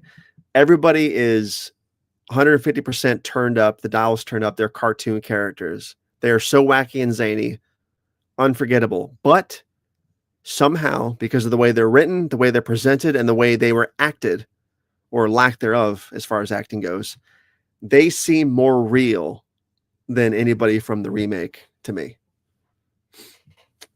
I don't know, dude. Like, Ethel feels real, dude. She feels like a real lady in the woods. A She real just lady. does. Oh, here's another thing. What about what the hell was going on with the goddamn dude? The Vagrant. He's another whodunit guy. Is that what he's credited as? I don't know, but he's a vagrant. That's what he is. He moves from place to place. That's why part 5 is a better whodunit, because they show you all the options. It's not just some lady coming out of the fucking woods and you've never seen it before, so you never had a chance to guess. Like the paramedic who says "get your hands dirty" is a very viable option. The way they play off Roy with all the close-ups of his eyes getting angry, they make it seem like it's him to throw you off of the fact that it is him. Sort of like how they do with Stu or Billy in Scream 1. They give you all the clues that it is him, but they throw you off by putting it so in your face that you're like, no, it can't be him. And then it is him. I mean, everybody's a suspect in part 5. Everybody. But So you would good. also argue that part 5 is the closest one in its DNA to part 1. Because of the whodunit aspect. No, not Yes. only that. Not only that. It's a parent extracting revenge over the loss of their son. Yeah. But for some reason, part 1's the worst one. Yes, correct. Fucking. I agree, but Brandon does not. Brandon thinks Padalecki is a son of a bitch, piece of shit. I think he's got a very Dude, he's actually a really nice guy. I'm sure he is. And Supernatural kicks ass the first 2 seasons that I've seen. Shanna loves the show. She's seen all of them. But Shanna's a big fan. Dude, tell fan. Shanna high five her for me, because Supernatural is You Brandon, froze. look right there. You see that? Do you see that right there? No. Am I still frozen? Or Oh, do the you see that Supernatural right there box where my set? fingers are Yeah, I pointing? see it. Yeah. That's a UK box set. Nice. That's how much I love that show. The last episode I saw You're a was son of where a bitch. Dean gets put into hell. He got ripped apart by the dogs. That's the last episode I saw. Literally, dude, the next season is the best season of any horror television show of all time. Yeah, I didn't stop watching because we didn't like it. I just fell out of it for some reason. You're a bum. You're a bum. All right, know. Brandon, what the hell is number 4? The thing is, I know what your number 1 is. Everybody knows what your number 1 is. But for those keeping score at home, we still have New Blood, Jason Takes Manhattan, part 4. What the hell is number 4, dude? Number 4 is part 7, The New Blood. Wait a minute. You're telling me that you have Jason Takes Manhattan over The New Blood. Oh God, yes. Dude, are Absolutely. you kidding me? Absolutely. Dude, listen. Why are you doing you specifically designed this list to make me shit on movies that I I did actually not. like? This is a legitimate list, dude. This No, is a listen. legitimate list. Listen, I can see people saying, "Oh, I have a lot of fun with Jason Takes Manhattan. I have so much fun watching it." It is in no way actually better than The New Blood. New Blood Technically, has well, New it's Blood. not well shot like The New Blood. What? It's not well acted like The New New Blood. Blood is not shot particularly well. The New Blood is a legitimately good slasher film. It is. I'm not saying it isn't. And Bad News Cruise is the greatest character from the Friday the 13th series.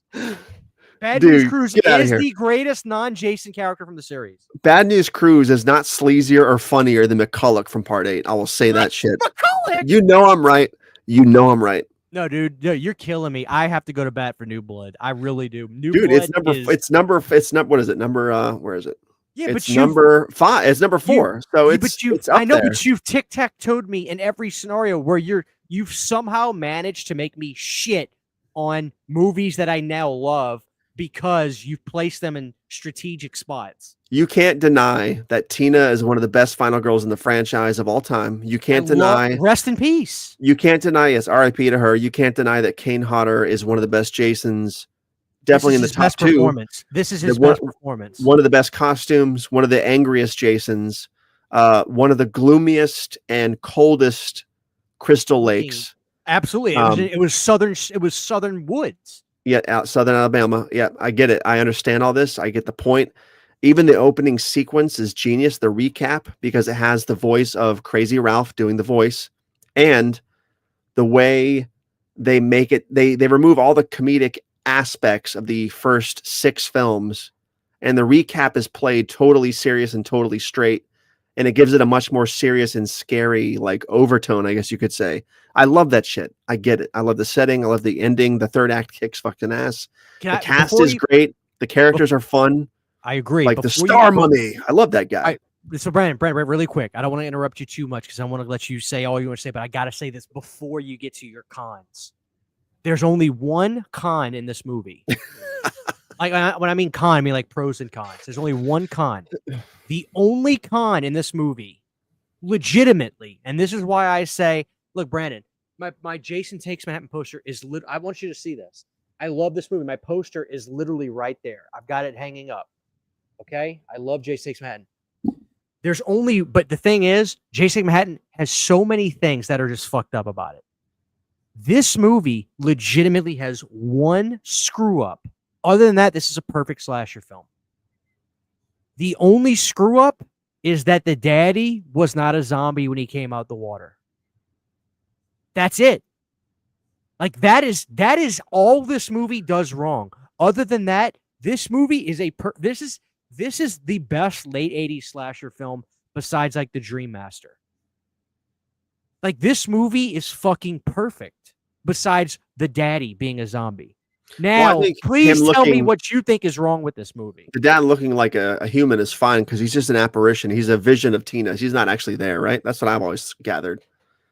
I think they were broke. They couldn't afford to scuba his ass out that lake. He died in that lake. Yeah, but we've seen the test costume. It looked better, but like I believe it's her pulling Jason down with the chains and she's just seeing her dad. I don't believe his body is still in Crystal Lake. That makes no sense. But then I guess Jason's body being there makes no sense either. But yeah, part 7 is near perfect. I'm not saying it's not. I'm saying it's not as good as the first 3 films in my list. I do think there's not a lot, but there's a few boring sequences in part 7. No, there's not. I think a lot of the conversation between Tina and her hopefully boyfriend to be gets really boring here and there. But you know what? I got to take issue with that because that actor who he was in Subspecies 3, I love him in that movie, by the way. He's a good actor. Oh, well, I don't he's a good actor, but I like him. He has good charisma. Good actor. He was also in Hills Have Eyes 2. I mean, right. I like that guy, but I feel now that people know that he was openly gay, either at that time or post. He's on interviews. I feel that and I'm not necessarily saying this is what you think, but I feel that people use that to say, oh, there wasn't chemistry there. I think there was. I think they were both. I think Tina was a very shy girl. She was obviously sheltered. She wasn't around much people. She didn't know how to be flirty or nothing. And he was just a good guy. I thought the chemistry was there. I'm not saying there wasn't chemistry. I just think their dialogue was incredibly boring and those sequences were boring. The chemistry be damned. I don't really give a shit. And I do think most people use the gay thing as a crutch because most people didn't know that until the Crystal Lake memories came out. Just like most people didn't know that. And he was talking about it. Yeah. Just like most people didn't know about Nightmare 2 until the Nightmare thing came out. You know, most people just didn't know. And now everybody uses this as the excuse. But I think they were just boring. I think Brandon, the other party goers were way better. Again, Dude, like Brandon, the fucking Star Mummy Brandon, and the stupid bitch next door. Like they were hilarious, dude. This movie is. Here's another thing you have to agree with. You talk about Jason Goes to Hell. I think we agree that it feels very, very vintage. Mm-hmm. Like it feels vintage. The New Blood, more than Jason Takes Manhattan, especially more than Part 6, and way more than Part 5. Part 8 feels so perfect. Part 7 feels so perfitly vintage. The way the cabins look, the way the people's clothes are, the sound of the movie, the look of the movie, it literally feels like a vintage piece of media. Where some other movies, they don't have that. Maybe because we watch them a lot, they feel timeless. Part 7 legitimately feels like I should be watching that movie in a wood-paneled room on a big CRT, wearing acid-wash jeans and having a bowl cut. Like, I feel that watching Part 7. That has to count for something. It does, but I don't think it feels more vintage than Part 6, but I hear you. Oh, Part 6 is... I don't think Part 6... feels vintage at all. And I'm not saying that as a knock. I think Part 6 feels timeless. I think it feels timeless. I don't think Part 6 feels... That's just me. But anyway, I don't know, guys. Brandon somehow has managed to make me shit on movies that I like now because of the placement. That's impressive. Brandon, I love you, dude, but there's no way you can have Jason Takes Manhattan over Friday the 13th, Part 7. Part 7 is... Are you going to tell me that... hold on. That was number 4. Let's go to number 3. Let's just get it out. Was that number 4? It had to have been. Okay, number 3 is Jason Takes Manhattan. What can I say about this movie? And it gets a lot of hate. I think 99% of the hate it gets now and has gotten is the masses banding together as they do with certain movies, certain IPs, and 99% of the people's problem with this movie is the fact that it's titled Jason Takes Manhattan. The slasher movie itself is fantastic. Great fucking entertaining slasher movie. Not a lot of gory kills, no nudity, maybe not what a lot of slasher fans want, but you can't tell me that most people don't hate this film because the title is misleading a little bit because of the time spent in New York. He still takes Manhattan. It takes forever to get there, but I feel like if the movie wasn't titled that, nobody would have a problem with it. I have more to say in that movie, obviously, but I wanted to start with that because I do feel like that everybody I know who doesn't like this movie or makes fun of it is, oh, he's not even in New York most of the time. He's on a boat. Jason takes a boat. And I'm like, you guys have been making the same joke for 30 years now. Like, find something else, dude. Find something. Did you? I thought I didn't want to be disrespectful. I thought you grabbed something. Maybe you. No, I just have the. I was holding up the mask again because we're talking about Part 8. So. All right, Brandon. So now this is where you make me actually talk bad about Part 8. Part 8, I think. Again, I've said this before. I've talked about Part 8 a lot with you on my channel. I think Kane Hodder was on point in this movie. I think this version, both physically and visually, Part 7 is scary. Something about Part 8's design and the way he moves and does his thing feels like the only truly scary Jason to me. I feel like you could not get away from this guy. No matter where you went, he's going to find you. He's going to creep in. He's going to kill you. Something about the black costume, the blue, gray, fishy skin, the black gloves, the yellow hockey mask. Fucking perfect. The weird There's like a weird muffled underwater noise he makes throughout the film. And it's really eerie, and it's never happened before. It's never happened again. The constant rain and storms at sea is fantastic. The boat is really creepy. I like Rennie. I like the McCulloch is hilarious. Wayne is hilarious. I wish he was in the film more. JJ was awesome. Wish he was in the film more. They got a crazy Ralph dude in the boat. The opening lake sequence, I know it bothers everybody. It bothers me too, because Crystal Lake has never had a channel out to the harbor right next to the ocean, but those do exist. I guess you could say at some point, if you wanted to believe that stretch, that somewhere down the road, Crystal Lake led to the river, which leads to the harbor. It doesn't make sense with the geography. They're in New Jersey. Why would they take a cruise ship to New York City when it's only right across the river in the first place? That doesn't make sense, but it's so atmospheric. It plays so well. The Rennie hallucination thing is so good. Young Jason and her hallucinations looks really scary. Jason stalking the ship is really awesome. I like the ending a lot. I like Jason Unmasked. I know a lot of people don't like his design, but he just feels really scary to me. All right, I Brandon. got more to say, but I'm rambling. I know. That's fine, and I'll give you your. I've got to cut you off. You said this is the only Jason that you would be scared of. Mm. Well, not the only Jason I'd be scared of, but he's the only Jason that feels truly scary, I think. There's like no way. The only version that feels inescapable. There's no way you can't think the same exact thing about Part 7. Yeah, Part 7 is definitely scary, but something about 8, it's sort of like I can't explain it beyond that either. It's sort of like Michael Myers and Halloween 1 and 2, right? But something about the Part 4 version and the Part 6 version, because they feel hand in hand, obviously because of Wilbur and other factors, but like those versions feel like that, even if the Tyler Mane version is bigger and more imposing and faster, sort of like Derek Mears or whatever. Yes, he should be scarier, but something about Halloween 4 and 6 Myers feels truly inescapable. Like you're not going to, like it's a fucking insect wearing a costume coming after you or something. It's something like they feel truly supernatural.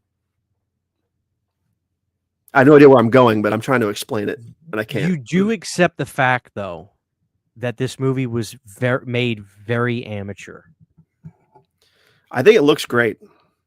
I think with the budget they had, Brandon, I think it looks really good. Okay, so it looks way more expensive than. Are you a stickler? Let me ask you this: are you a stickler for detail?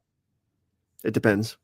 How come they didn't bother to actually make Kane's finger look like a zombie finger? I'm not sure. That's bothered me since the VHS days. You could still see it back then. Okay. You know?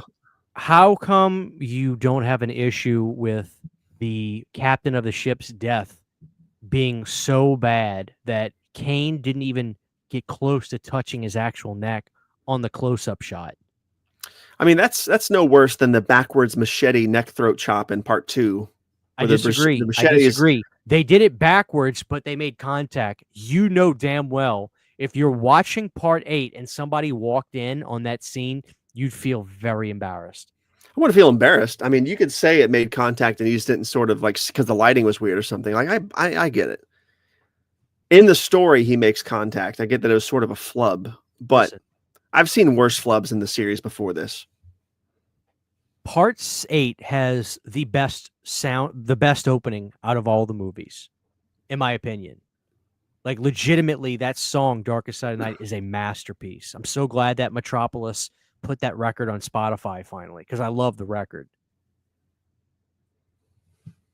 I love Jason Takes Manhattan. Brandon, I can't in good conscience have this movie over Part 7.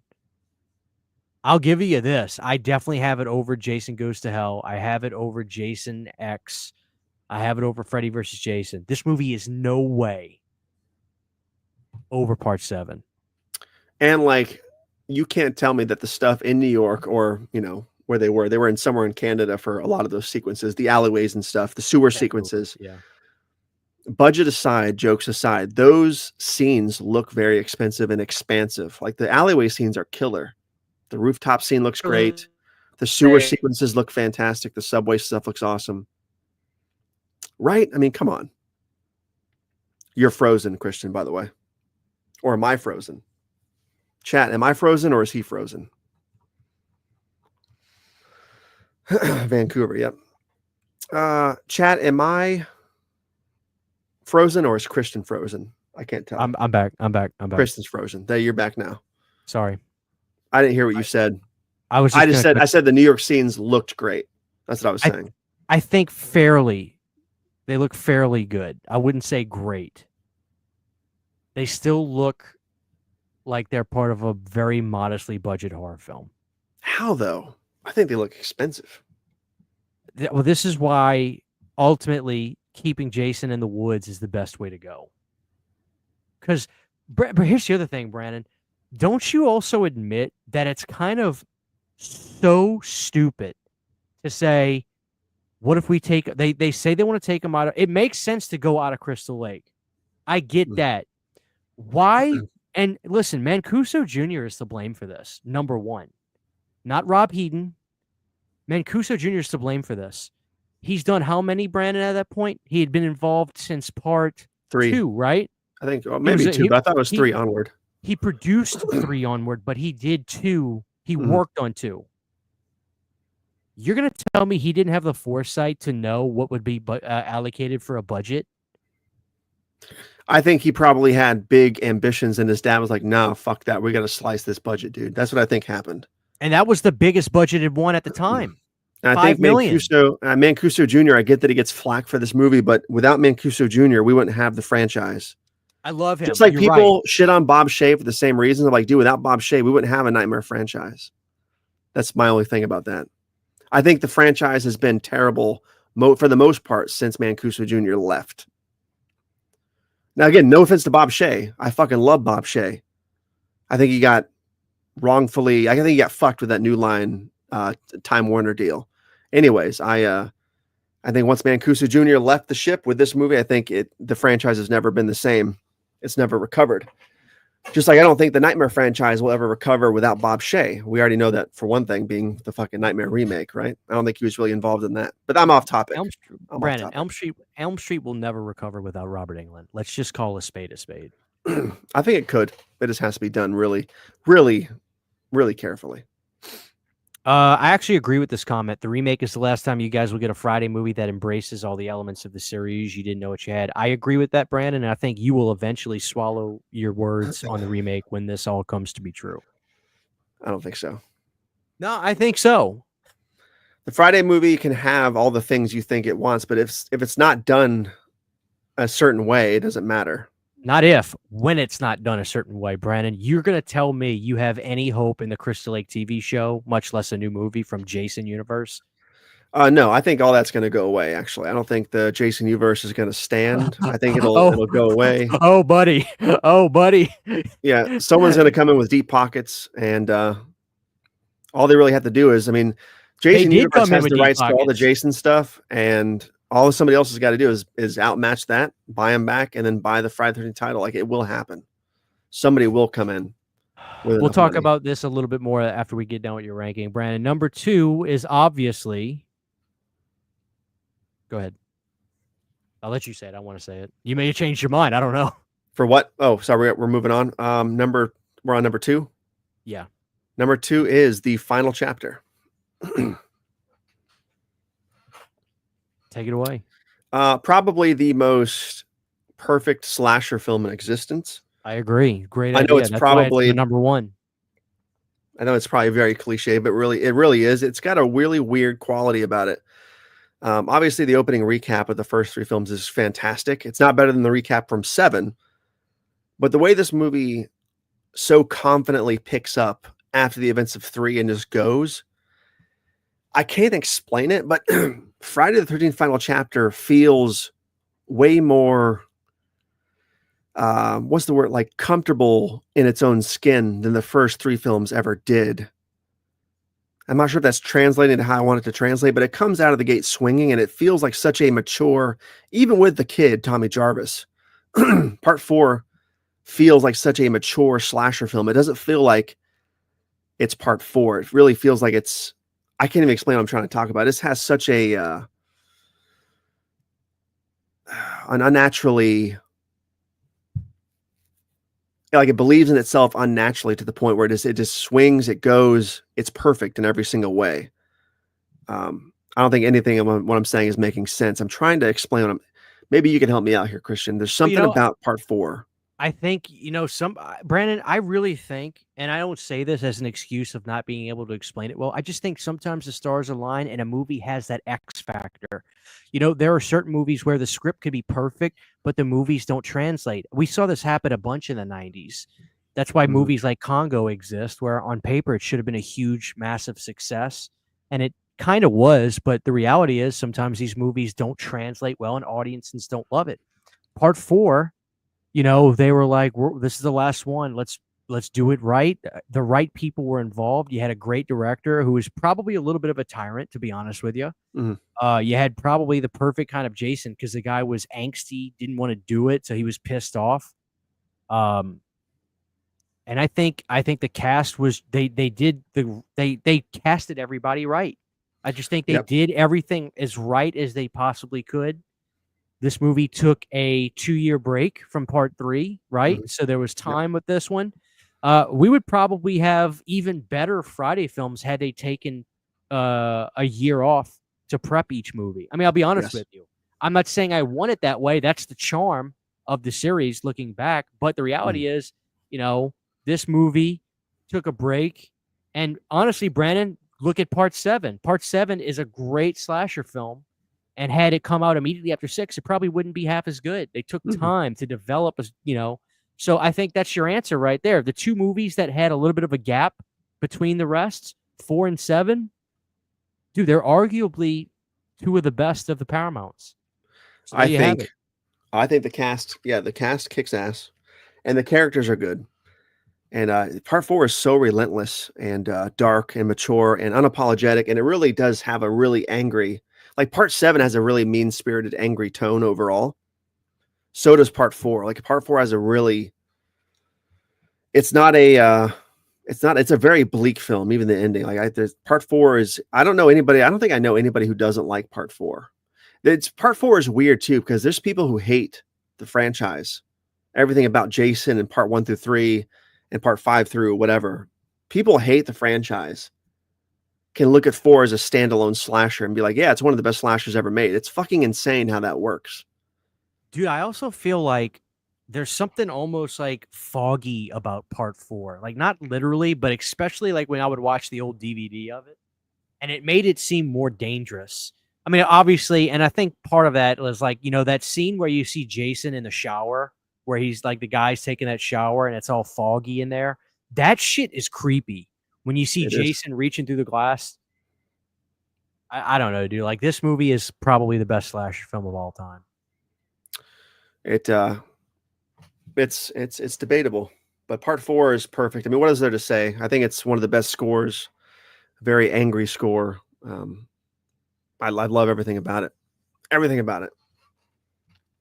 Yeah. Sleepaway Camp is the best slasher, says Moth in Head. Sleepaway Camp is better than Friday part 1, 2, and 3, I think. You're a nut job. And Friday the 13th is my favorite franchise, but I think Sleepaway Camp and The Burning are better than Fridays 1 through 3. All right, Brandon, what is your number 1? Number 1 is obviously Jason Lives.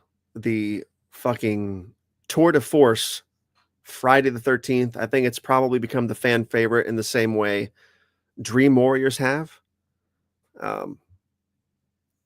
Whether people think it's cliche or not, I think Jason Lives is just, it's my favorite movie. It's my favorite horror movie. Well, maybe not my favorite movie overall, but it's my favorite horror movie of all time. My favorite slasher, my favorite Friday the 13th. It's just perfect from end to end. I wish it was 45 minutes longer. The cast kicks fucking ass. Every single person who acts in this movie is fantastic. Inarguably the best cast. Inarguably the best slate of characters. The creepiest and most vibe-filled Crystal Lake setting in all the movies. Perfect cinematography, perfect soundtrack, perfect score, perfect Jason. I teeter back and forth between C.J. Graham and Kane Hodder. I really do. Really good, Jay. Oh, go ahead. I'll interject. When I think of Jason, I hate to say it, but as much as I say Part 8 is the scariest, it is. I think when I think of Jason, and I think I've said this before, CJ Graham's Jason in this movie is still the first one to pop up. It literally feels like a dead version of Ted White's Jason to me. I think it's the perfect succession to the version we saw in Part 4, only aged and rotten and zombified, and a little bit emboldened and empowered because of the lightning and the supernatural aspects. I think it's perfect. The first really good self-referential meta slasher movie. I know a lot of people say other stuff, but I think a lot of the other stuff that came before this were more parody than being self-aware meta. There's a difference. There's a difference. And I think that's why Kevin Williamson said he was so inspired by this movie writing Scream. Everything about Jason Lives, even Tom Matthews as Tommy Jarvis. I wish they would have thrown a little bit more about find a way to involve the mask stuff a little bit somehow, because I feel like that was an important part of his character in parts 4 and 5. But other than that, phenomenal execution of the character. And plus Tom Matthews, you can't not like that guy. I do have to say this, Brent. I have to change what I said earlier. Part 6 has the best opening out of any movie. That I'm gonna say. Yeah, it's so killer, and I it's hate the best part of the movie too. You do agree it's the best part of the movie? Maybe, I don't know. The whole damn movie is so good. The whole damn movie is so good. The opening of Part 6 is, and I'm not saying I love Part 6. You have to agree. The opening is the absolute. That's the best Jason scene in the movie as well. Unmasked right out of the casket. I'll have to think stands about it. Up. I'd have to think about it. But dude, I could go on for 2 hours why this is the number one. Can I burst your bubble though? If you don't mind, can I burst it a little bit? Real quick, I will say that I don't think Part 6 excises the existence of Part 5. I know people try to say it's like it didn't happen. I think it still works in the context of that movie existing. CJ Graham is not better than Kane Hodder, but he could have been a really great Jason had he actually done another one. I'm serious. I think CJ was good, but just as well as I do, Brandon, had CJ stuck with it, he would have been way better on the next go around. I think it's everything about Jason in this movie is deliberate and perfect. And I know a lot of people say is your issue the robotic movements? Well, this comment actually agrees with what I say. CJ Graham is better than Ken Kurzinger because they are similar. But what I like better is that this Jason presents more fluid as opposed to that horrible fast movement edit stuff that they did in Freddy vs. Jason's a piece of shit. And the way it's edited with Jason's kills are horrible. Horrible. Like in the beginning when Jason does the girl through the tree in the beginning of Freddy, it looks so bad and washy and super fast, and it makes that Frankenstein Jason just horrible. This one is done way better and a more robotic, not robotic. It's militaristic, but it's fluid. It feels like it's just better. So CJ Graham is light years better than the way Ken Kurzinger was presented on screen. I'm not even going to blame Ken. I blame the editing. But Kane Hodder would eat this guy for lunch. I don't know. CJ Graham's Jason seems so big to me in that movie. He seems like a towering monster. Where like Kane Hodder seems big, especially in Part 7. But he's he's a pit bull. He's a bulldog. I know, but something about there's a really like Jason seems really intelligent and like a fucking menace in Part 6.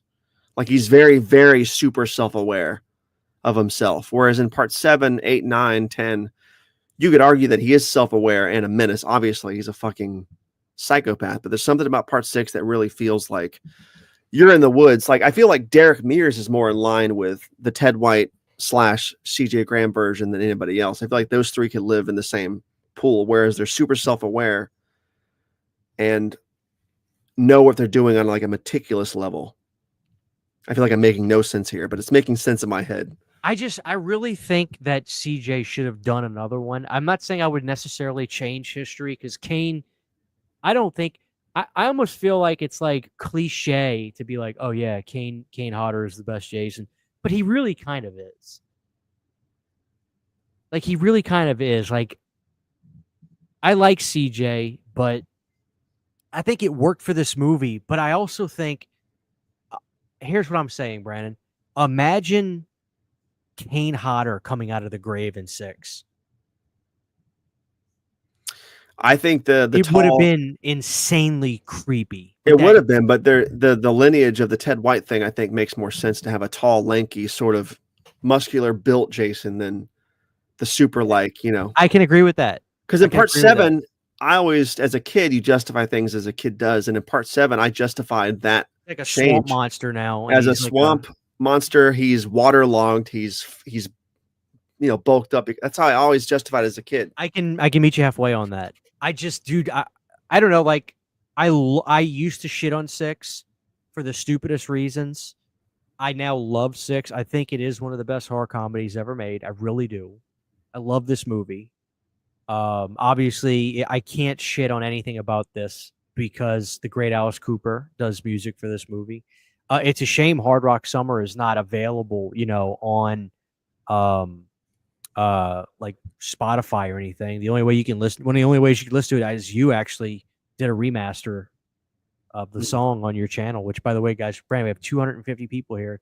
Wow. I'm like, tell them to subscribe to Tabata Vision. Go subscribe. They won't, but go subscribe anyway. For those of you that haven't already unsubscribed from my list tonight.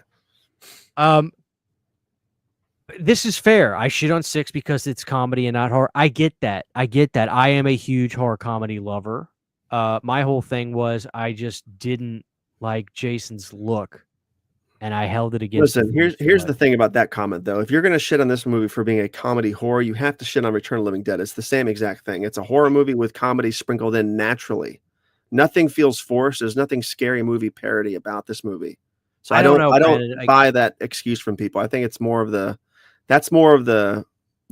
cool hip thing to say is it's a comedy, bro. It's not scary.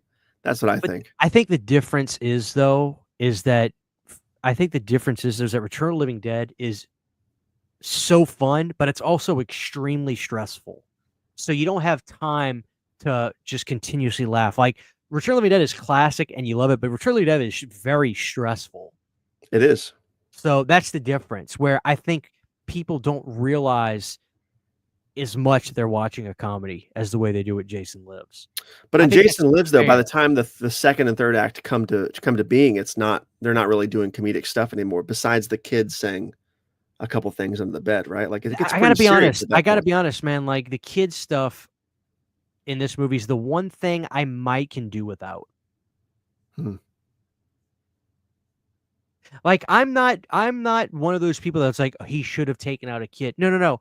I think Jason I think Jason wouldn't do that. And I know Kane felt the same way. Kane was supposed to kill a dog. And he's like, no. There's no point in doing that. But at the same time, I just would have taken away the scene where Jason approaches the kid. I think the kid should have just been safe the whole time. Do you agree? They should have been what the whole time? Safe the whole time. Yeah. I don't think Jason would have actually hurt the kids in part 6. I know, but you should I think they should have at least kept the suspense of don't let them get to the kids.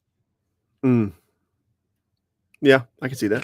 Because I'm wondering what happened. Why did Jason? You see the scene where Jason creeps up to the kid, and the kid covers himself, which is so like primal for all kids when they think that a ghost is in the room or somebody. They put the covers over him, and it's supposed to like work. But like, where did Jason go? Why did he stop? I want to know, and we don't know. Or why not have a distraction in that last moment? Like that's the only thing about the movie I would alter. You're talking about when he finally busts into the cabin to get at Megan? Yeah, I mean, correct me if I'm wrong. Isn't there a scene in 6 where the kid is there's a girl like in the bed or something, and Jason creeps up to her. She puts the cover over, and then all of a sudden she takes up and Jason's gone. Like, was there not like this distraction right then and there? Like the girl just puts the cover over her head, then Jason's gone. My thing is Jason hears somebody outside and goes away. They show him walk away. Yeah. They do show him walk away. Okay, then I need to revisit it. I always assumed that was just him fucking with a kid. I don't think he would have actually harmed the kids. I just don't think he would have. I think they're too much like he was. I think that's why he's looking at her, because he's like, yeah, that's the age I was when I first, almost died in that fucking lake or whatever. So Anyways, I don't know. I can justify Jason not doing anything to the kids in certain ways because I think he is a kid still, right, in his mind. And when he sees a kid, he sees his peers almost. Like, I don't know. I can justify it somehow. There are things about this movie that are if you're not going to agree with me that the opening scene is not the best, it has to be the whole motorhome sequence. Yeah, I would have to pick because I don't know what my favorite moment would be. I would have to think about it for a while. That's a hard question. Do you have a problem with Darcy DeMoss not being topless? I think, as weird as it sounds, it makes her even more attractive to me that you didn't get to see her boobs. I think it's probably one of the reasons the movie did so well is because everybody saw it. You know what I mean? Versus having it be that much further. Because weren't they saying it would have been an X? No, not necessarily. She just wouldn't do it. And then Tom. Yeah, I'm talking wasn't about gonna like they force her. included her and the scene like the 3 heads getting cut off. The extended Three sequence heads of that. yeah. Well, dude, we need to see that footage. Nobody's ever seen that footage, as far as I know. There's sort of a, I don't want to say prestige, but there's sort of a. Somebody in the chat earlier said it's sort of the family-friendly Jason Friday. It's kind of, I guess you could say that. I mean, there's still the sex scene. You don't see anything, but it's still there. So it's not all the way family-friendly, but there's sort of a cool prestige is the wrong word, but whatever word you would put there. It's a lighter shade of gray that it's more accessible. I think so. Maybe that's the word. Accessible is the word. It's the entry. It's the most fun entry to get you into the franchise if you want to start somewhere, I think, too. Do you wish that the guy that played Tom in 5 would have come back? No. I wish Tom Matthews had played him in part 5. That's what I wish. Dude, but could you imagine, though, if he had agreed? Because Melanie Kinham, they were going to bring them back for a part 6. And, like, what would have happened? Do you think it would have completely changed the whole dynamic of this movie? Would they have done a different storyline altogether? I think it would not have been as likable. There's no way it would have worked as well. There's no way. Because you can't say that you like Tommy in 5. Like, he's kind of I annoying. think he's annoying in 5 for sure. Like, the fact that he just won't answer people is annoying. It's like, I get it, man, but just he asked you to go wake somebody up. Just go wake him up. Yeah. You know? Yep. I think fucking Sheriff Garris in part 6 is like one of the highlights of the whole franchise. I love that character, and the actor kicks fucking ass. So Dude, Sheriff Garris is good, but he's nowhere near as good as Bad News Cruz. Bad News Cruz is the greatest character. That's the greatest non-Jason character. Yeah, McCulloch, and then sort of, Sheriff Garris, and then like News Cruz down here a little bit. Dude, McCulloch is good, but like McCulloch is fucking hysterical. You just like him because he bit the forbidden fruit. The fact that he gets dunked in the toxic waste is a fucking travesty. He should have defeated Jason in that movie, like just him. Like everybody else should have died. What? That would have been fucking hysterical, dude. Are you kidding me? I'm gonna ask the chat a question. I'm gonna ask you a question.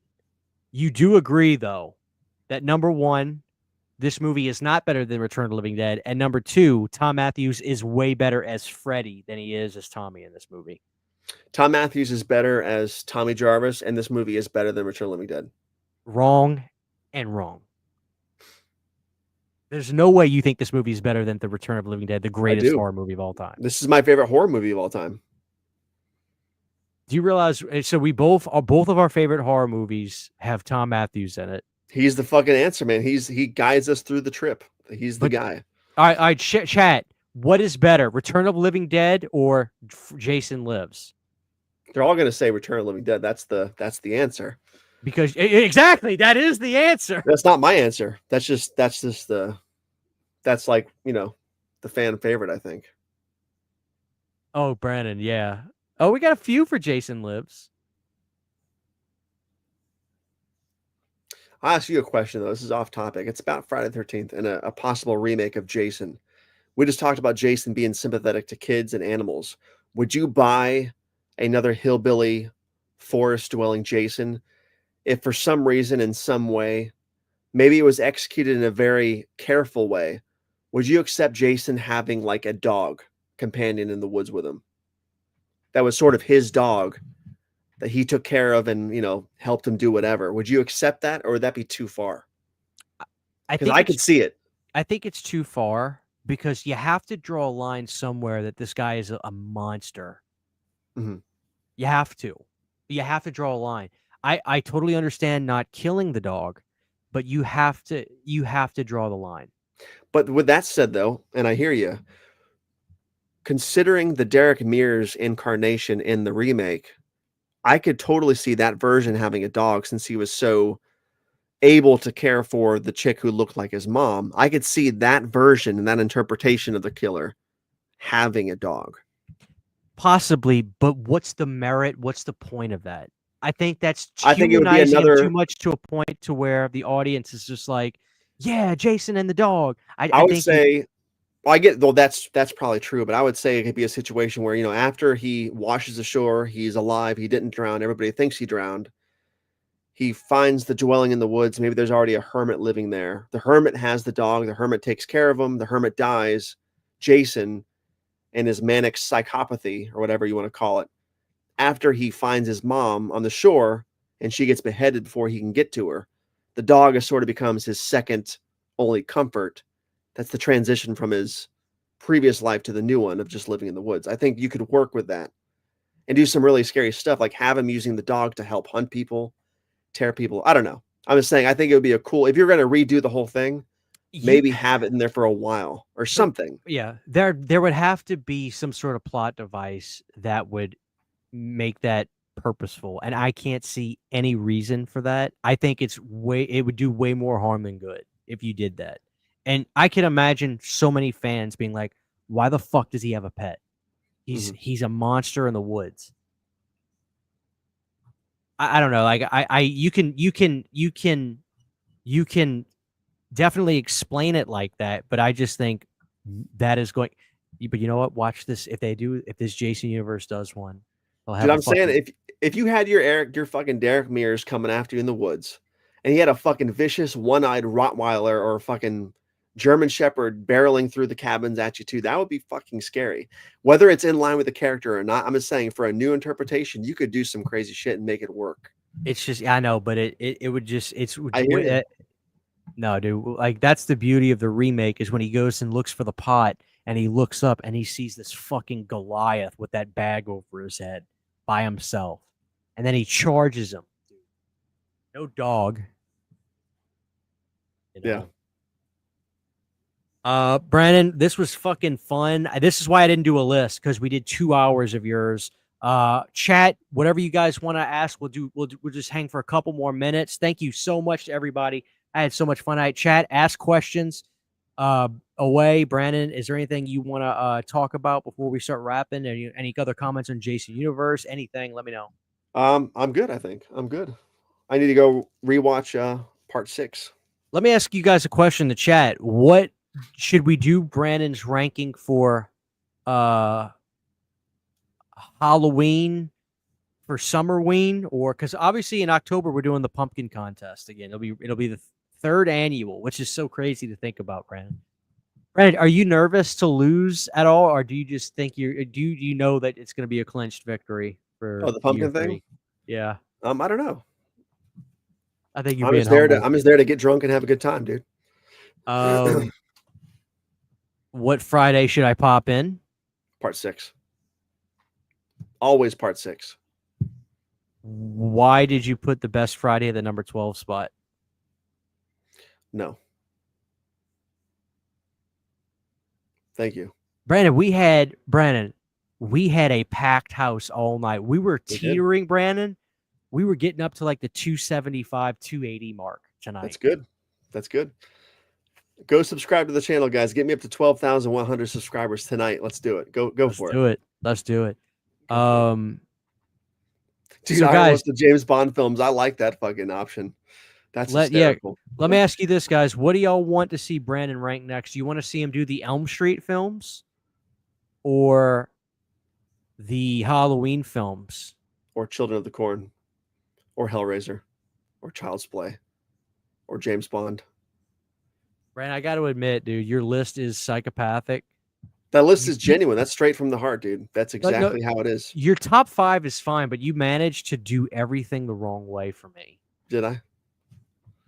I'm gonna have to re-rank these movies. You're gonna have to. I say we listen to me. If you re-rank these movies and somehow your list aligns with mine, you have to admit it. You No, can't there's no way. You can't gaslight me about it. You got to be You like, "Oh, you're right, dude." No, you absolutely destroyed my thought process with the original at the last. Those options could not have been surprising. You've known my thoughts about the original for years now. Yeah, but I just thought you would have some sort of reason, dude. where Don't let like me you would say, No, I have a million reasons. like, here's Don't the let thing. me rate the Romero Dead films, then, dude. You're gonna be pissed about that. Brent, I would love to do that. There's even a moment, I ought to pull it up before we go, on my ranking where I say I love Jason Takes Manhattan, but I cannot in good conscience put it up too high. This movie has a lot of problems. Like, that's the way I approached it. And here you are saying the movie kicks fucking ass. The movie's got a great story. The movie moves like a freight train. The movie is beautiful. It looks expensive. Mhm. It's the same logic where I'm like, listen, I can acknowledge that the Texas Chainsaw Massacre. That's what we got to have you rank. That's what we got to have you rank. The greatest horror film we got to ever do it on made. this show. I can acknowledge that it's the greatest horror film ever made, objectively, but I subjectively like Jason Lives as my favorite horror film. That's why my list makes sense to me. Maybe so. Maybe so. All right, Brandon. So I think the audience wants you to do the Elm Street films next. Are you up for the challenge of that? I'm up for the challenge of any of this stuff. All right. Well, we're going to go for another 3 hours tonight. Brandon's going to go take a 10-minute recess. He's going to. I got him now, dude. You go really? right now. Yeah. All right, we're going to wait. Now, Brandon, you obviously have done your TCM rankings and stuff on your channel. But if we do another one and let's do Elm Street next. I haven't watched. I know I watched your video when you did it, but I haven't watched it in a while. People, let me know now. Do you want Brandon to do Texas Chainsaw or Elm Street next? We can save Halloween for like September. No, because we got to do the pumpkin contest for October. I'm sure we could squeeze in 2 if we wanted to. We can. All right. TCM. I see a lot of Elm Streets, dude. All right, we're doing Elm Street next, Brandon. Well, I see TCM. I see a lot of TCMs too. I don't know. All right, Brandon, I'm gonna count the Elm Streets. You count the TCMs. How far up are we going? 1, 2. I'm gonna go from below Toys from the Crypts $4.99 super chat. I'm gonna go from there. So 1. Oh God, it's getting out of hand. 3. I'm counting TCM.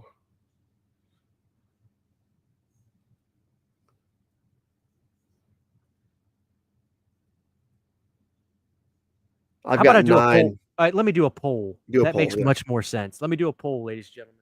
I think Elm Street's going to win, though. It's 10 TCM so far, 11, 12. So, Brandon, I want to ask you, I want to ask the audience while I'm here. My internet did glitch just because I'm getting fiber optic soon, too, by the way. They're actually finally putting that in my town, which should be better. But let me ask you guys, and Brandon, for the most part, besides that, was everything on my end fine besides that one glitch? Am I freezing a lot, or am I okay for the most part? You only froze a couple times, but it was perfectly fine the rest. Okay, good. And our audio is fine? Audio's good, at least to me. Assuming? It sounds good. Mm-hmm. Okay, good deal. I just want to make sure, because like I said, this is my PC. This is not my Mac. Everything sets up. When I go to stream, I have to literally undo settings. All right, guys, I'm going to do a poll. I'm going to do a poll. That way we can get this. We can get this done legit. Let me get the poll ready. Okay. We got 250 people in here, Brandon. Let's do it. That's pretty good, dude. This was the biggest watch show of all time. All right. Where's the poll option? Start a poll. All right, here we go.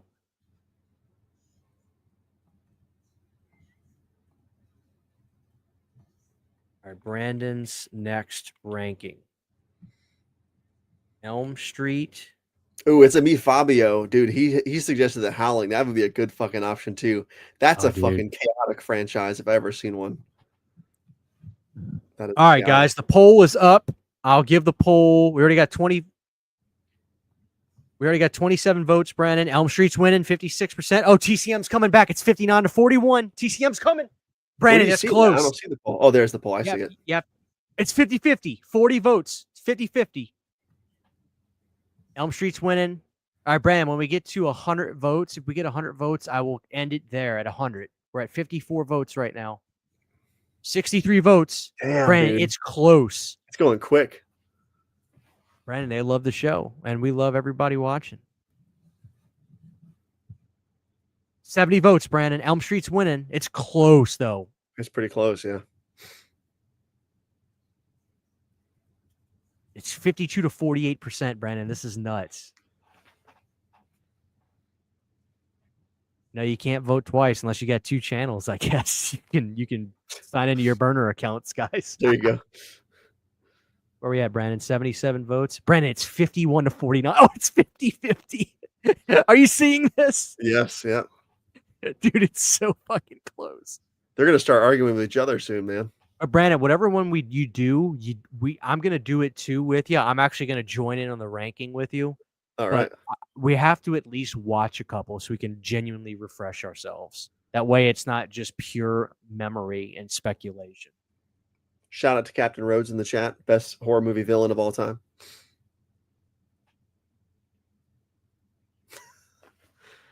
TCM just took the lead, Brandon. We're at 84 votes. We're almost to 100 votes. When we get to 100, I'm going to end it. Dude, TCM took the lead. Oh, my God. TCM I'll be surprised if winning. TCM wins, actually. Dude, Elm Street was winning so fast at the beginning. We're at 88 votes, guys. Guys, if you're watching, once we get to 100 votes, I'm closing the poll. Dude, TCM's Elm Street's winning. getting eaten alive, bro. Dude, what happened? What happened? I am in a lot. Brandon, this is the most cinematic thing we've seen ever. 95 votes. We did a rating. We didn't do a ranking. That's right. We just rated the films and 96 votes. There's no way Elm Street recovers from this. Oh my God. This is absolutely insane. The Ring says TCM voters and their burners. Dude, Oh, this was the man. biggest comeback in American history, Brandon. There it is, 100 votes. TCM won by a lot, dude. Holy shit. Dude. 55 to 44 is not a close at all. That's crazy. So guys, I want to speculate. I want to let you guys know. So what we did, this is the past, because I knew sometimes people enjoy these kinds of shows. Clearly, you guys had a blast tonight. I had a blast tonight. But I purposely did ratings where we went through each film chronologically and we did a 1 through 5. And also, people's lists changed. So Brandon, and I'm going to jump in this time. Brandon's going to rank the TCMs. He's going to rewatch films like 22. He's going to rewatch films like The Beginning, which he shits on. He's going to rewatch. I was shit on The Beginning. The Beginning's one of my favorite ones. It's one of my favorite ones, dude. You don't talk good enough about it. So, TCM's going to be next, Brandon. Are you ready for the challenge? Sure. You're just going to go back and watch your video and then write it down. Yeah, exactly. No, Brandon, for real, I legitimately want you, because you got time, I legitimately want you to go back and watch a few that are in your lower category and really assess the movies. Like, I really want to see your thoughts on 22. I think you're going to like that movie more and more as you watch it. I do, yeah. All right, so thank you, Toys from the Crypt. My boy, what's going on? Top 3 compilation movie soundtracks. Compilation number 1 has to be Shocker, without a shadow of a doubt. It's got to be Shocker. Number 2 is going to be Black Roses. And number 3 is going to be Lost Boys. Brandon, go ahead. Compilation movie soundtracks. What I take that as, Brandon, correct me if I'm wrong, is soundtracks with different artists on them. Right. I think I actually gave a very good list. That is good. I'm a little bit stumped. I'm going to say, yeah, the Lost Boys is on there for sure. I had that fucking soundtrack on cassette in the 90s. You have to have shocker. It's probably one of the best of all time. I'm gonna put. I know. Oh my God! Hold there. on, Brent. Can I stop for a second? I'm an idiot. No. Nightmare on Elm Street 4 is the greatest. Take Lost Boys out. Elm Street 4. I'm gonna put Lost Boys. I Know What You Did Last Summer had a killer fucking soundtrack. Killer soundtrack. You just like that Sweet Dreams rendition. Sweet Dreams. What's that You song? mean Summer Breeze? Summer Breeze. Oh, dude, that Typo Negative version kicks all kinds of fucking ass, and Rest you know in it. peace. That was Peter Steele, right? Yes, Rest it in was. peace. Great discography, really depressing CDs, but great stuff. Anyways, and my number third would be. Oh, I'm gonna go with the Texas Chainsaw Massacre 2. That fucking contemporary soundtrack is so underrated, dude.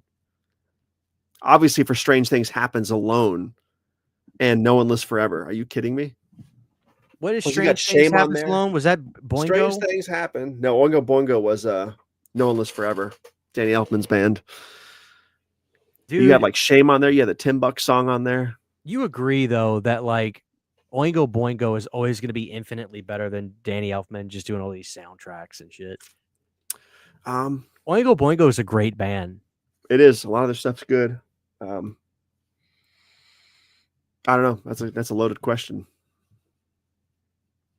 Return of the Living Dead 2. I spoke too soon. Return of the Living Dead Part 2 has to be in my top 3. That's a good soundtrack. It's an amazing soundtrack. People don't listen to it. They don't give it a shot. I almost like it better than the first one soundtrack, as far as the contemporary artists go. Like the score, I like better than the first movie, but yeah. Thank you so much, Grave Wax with $1.99. Alfred Hitchcock ranking. I don't think I've seen all his movies to just kind of embarrass myself. Like I'm sure there's some I haven't seen. Vertigo is my favorite one. I like The Birds a lot. The Birds is good. Obviously Psycho, but like North by Northwest I've seen. I got to rewatch that though. But did he have a shit ton of movies? He has a lot. A pretty decent stack of movies. Brandon, let's take 5 questions. And after that, we're going to call it. We got 2 hours and 12 minutes. We still got 250 people, Brandon. I had a great time tonight. All right, guys, 5 questions. I'm going to take the 5 best questions. Ready, set, go. Ask away. We'll give you guys a few seconds to get those questions in. We survived Brandon's list tonight, guys. You did? Barely. Also, it looks like I picked up 5 subscribers since I logged in before the show. So if you guys subscribed, whether it was you guys or just naturally, thank you to those who did subscribe. Now I need all the rest of you to go subscribe to my channel now. Let's go. They will. They're going to do it when they get off the stream. As long as they promise. Let's see. Brandon, this was for you from Moth and Head. Did you enjoy getting bullied today? I can't really get bullied. I'm too resistant for it. You know what I mean? Yeah, you don't. You're Jim Carrey and I'm Tommy Lee Jones. I can't sanction your buffoonery. Yeah, exactly. That's right. I love that line. I got to use that on somebody at work this week. Let's go, guys. Where's the questions? Where y'all at? Where's the questions at? I might need to give them a few seconds. There's probably a delay. Come on, guys. I want to answer some kick-ass questions before we go. I want to make you guys a part of the show. Yeah, somebody please clip that. CHH flipping the chair while Brandon goes on needs to be a clip. Somebody clip that and send it to me. Night 90 says, Brandon, are you going to be putting out some more content? Well, I've been enjoying, for the record, I've really been enjoying the creepy, the curious case of the clown's name slipped at me. Ernie, right? Ernie, that's right. Go ahead, answer his question though. No, as a matter of fact, after that comes out, I'm probably not going to put out much of anything else. I'm just not.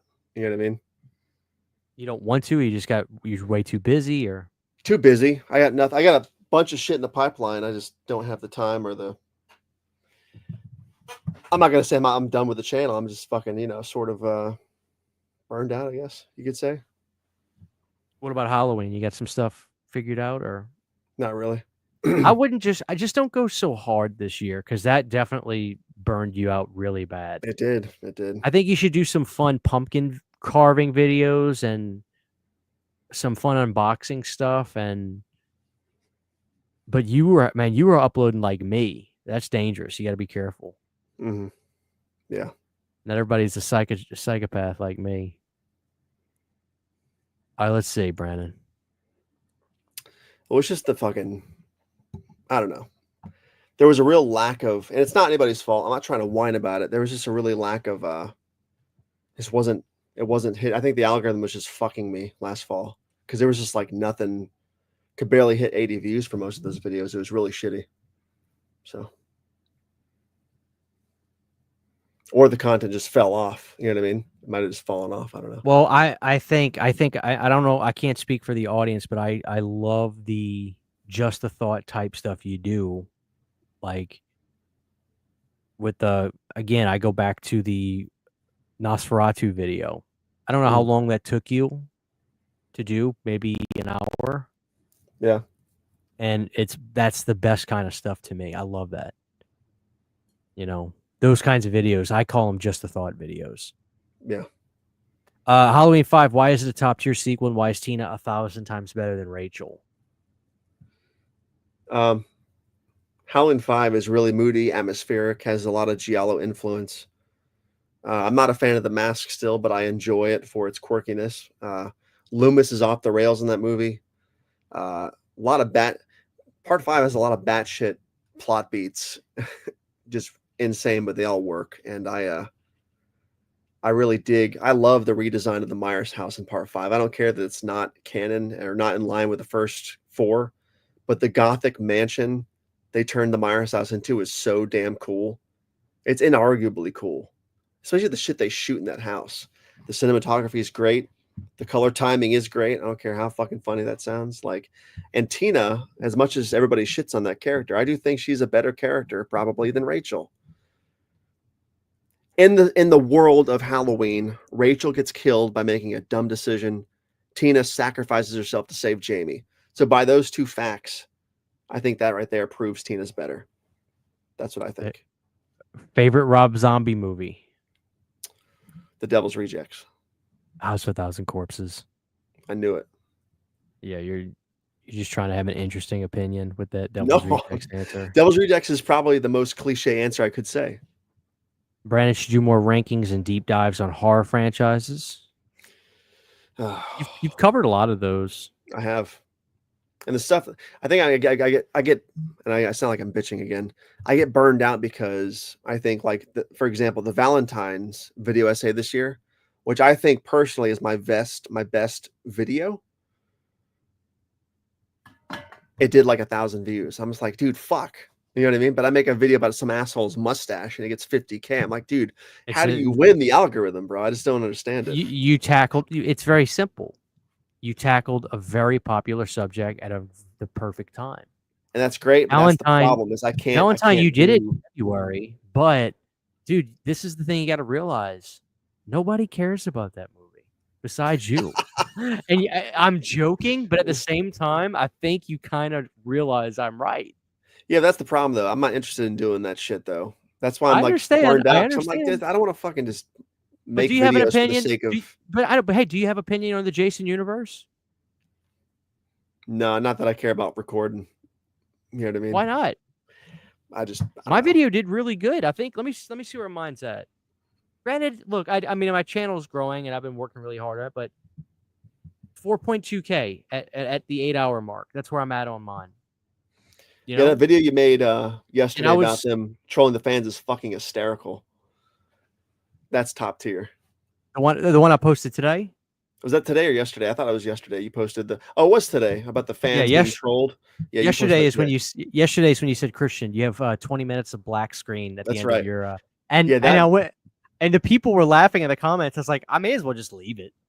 Somebody said real fans watch the black screen for the last 20 minutes. And I was like, I'll leave it. Yeah. It's hysterical. But I don't know. I think you have an opinion on stuff like that. I think you should just record it. You know, not everything has to be, the most. I mean, I know your edits and stuff are professional, but sometimes people would love it for you to just hop on and say what you got to say. Yeah. Just give your opinion out there. Let's do 2 more questions. All right, let's see.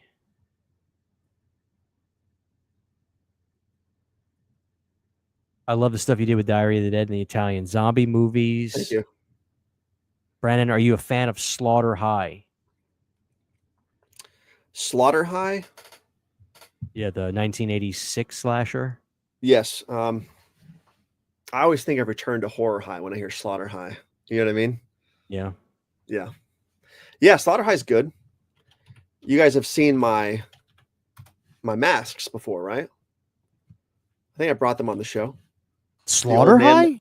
Yeah, the old man masks from Slaughter No, High. you've shown New Year's Evil. Oh, I have 2 of the Slaughter High masks. I can go get them if you want. Yeah, let's do one more question, then we'll end with the. Are you gonna go on the phone, or do you want to? No, I'm just gonna go grab them and bring them in here. They're in the next room. If you want to see Okay, them, I can bring them on the show. Go ahead. I'll find a question that I can answer. Okay, I'll be right back. If you could remake any movie, what would you choose? I think I've said this before. I legitimately would want to make the proper Jason Takes Manhattan. Like, seriously, I would love to do that. Favorite Carpenter film? The best is The Thing, but I want to go with The Prince of Darkness. I love that movie so much. I think it's truly one of John's best made movies. Suspenseful, creepy. Alice Cooper is awesome as the lead vagrant / Satan's disciple. I think Alice's scene where he impales the guy with the bike is phenomenal. I think Prince of Darkness is literally one of the best, and I can't wait for that steelbook because I think the artwork is phenomenal on that steelbook. I don't need it whatsoever, but I'm such a fan of Prince of Darkness that I'm more excited about that than anything. And I'm going to tell you guys something right now. Do not be surprised if the best release this year is going to be Night of the Living Dead 1990 Director's Cut, Tom Savini. Brand new audio commentary, too. Brandon's channel is Tabata Vision. Tabata Vision. You see right there? I wasn't confused. I just, again, I always think about Return to Horror High when somebody says Slaughter High. I'm not sure why, but I do enjoy Slaughter High. What we got, Brandon? Matter of fact, Slaughter High I don't have on Blu-ray, which pisses me off. I'm not sure if there's a 4K or not of Slaughter High, but I do not own it. Oh, wow. Who put that out? This is from the same person who did the New Year's Evil masks. It's you guys are, my mind is just stumped tonight, dude. Why is this slipping my mind? This is, I didn't know if that mask was like used, like it was a mass produced, like Don. Yeah, they're mass produced. Back in the day. They're vinyl, and they're from oh my god, why is the name slipping my mind? They did so many iconic masks. They did the masks from Terror Train, the Snake, the Groucho Marx masks, all that shit. So so that was a company back in the day that they used Caesar. That's who did it. Caesar's who did it. Caesar masks. And it's just a mass produced mask that they used back in the day. Right. They were not made for the movies at all. So what do they do? How do they get the license to do that? Did they just have to buy one or get permission? They bought the masks and used it. I don't think they got the license at all. I think they just did it. You know what I mean? I would have to look more into it, but I know that with the Stan Laurel mask, which is the mask they use for New Year's Evil, the masks I have are untouched, but for the movie, they bought the mask, they cut out the eyes, and they painted the hair brown. Yeah. Do you have the Jester hat? I don't have the Jester hat. I really do want to make a display. If I get like a dummy and get like the Letterman jacket thing and the Jester mask and put it together, that would be really cool.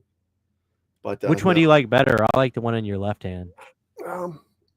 This one is creepier. But I think I like this one's better because it's more colorful. It's got a better paint job. I think that one would look better with the Jester hat on it. This one? Yeah. Yeah. Dude, when I was a kid trick-or-treating, I got really scared in the couple neighborhoods over, like frighteningly terrified of somebody in the window who popped out of their window wearing an old man mask. I'm pretty sure they were wearing one of these masks. No shit. I think so. Anyways. Guys, I got to respect the results of the poll. I got to be honest. I'm pretty shocked and slightly disturbed how Elm Street was blasted in the win, and then somehow during the 65th vote to the 100th vote, all the TCM fans came in swinging. They signed in their alt accounts, and somehow TCM won. So it did. I guess that's what we're gonna do. Brandon, do you mind if I join you on that one though? No, join me. Good. Join away. That way, Join away. I can give people the real list. Yeah, your list will guess be what? wrong, but join away. And guess what we're gonna do for the real list? I mean, for that one, you know what we're gonna do? We're gonna go best to worst. Are we? That's what we're gonna do for TCM because I think that'll be more exciting that way. Everybody who knows me or you, they both know that we agree that the greatest horror movie of all time is the Texas Chainsaw Massacre. Mm-hmm. So everybody already knows that. So that's why we're gonna go best to worst and get it out the way. Okay. Whatever works. That way we can cream our jeans on the original, and then that's where I'm gonna piss you off with my bottom. My Are you? bottom. Oh God, I'm gonna. I don't think all so. over you. I don't think so. I think I am. There's. I mean, that's more of a black and white franchise than the rainbow No. of mistakes in Friday the 13th. Like Texas Chainsaw Massacre has a pretty good set of quality films, and there's a couple of garbage ones. Like I don't think you're going to surprise me too much. It's pretty cut and dry, right? Exactly. We'll see. Cody Leach has entered the chat. TCM. Brenna, but matter of fact, speaking of Evil Dead 1, look at this shirt I got. It's a 40th anniversary Evil Dead shirt.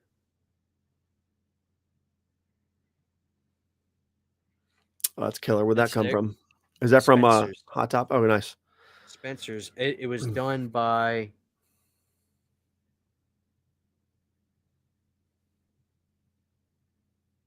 I don't know.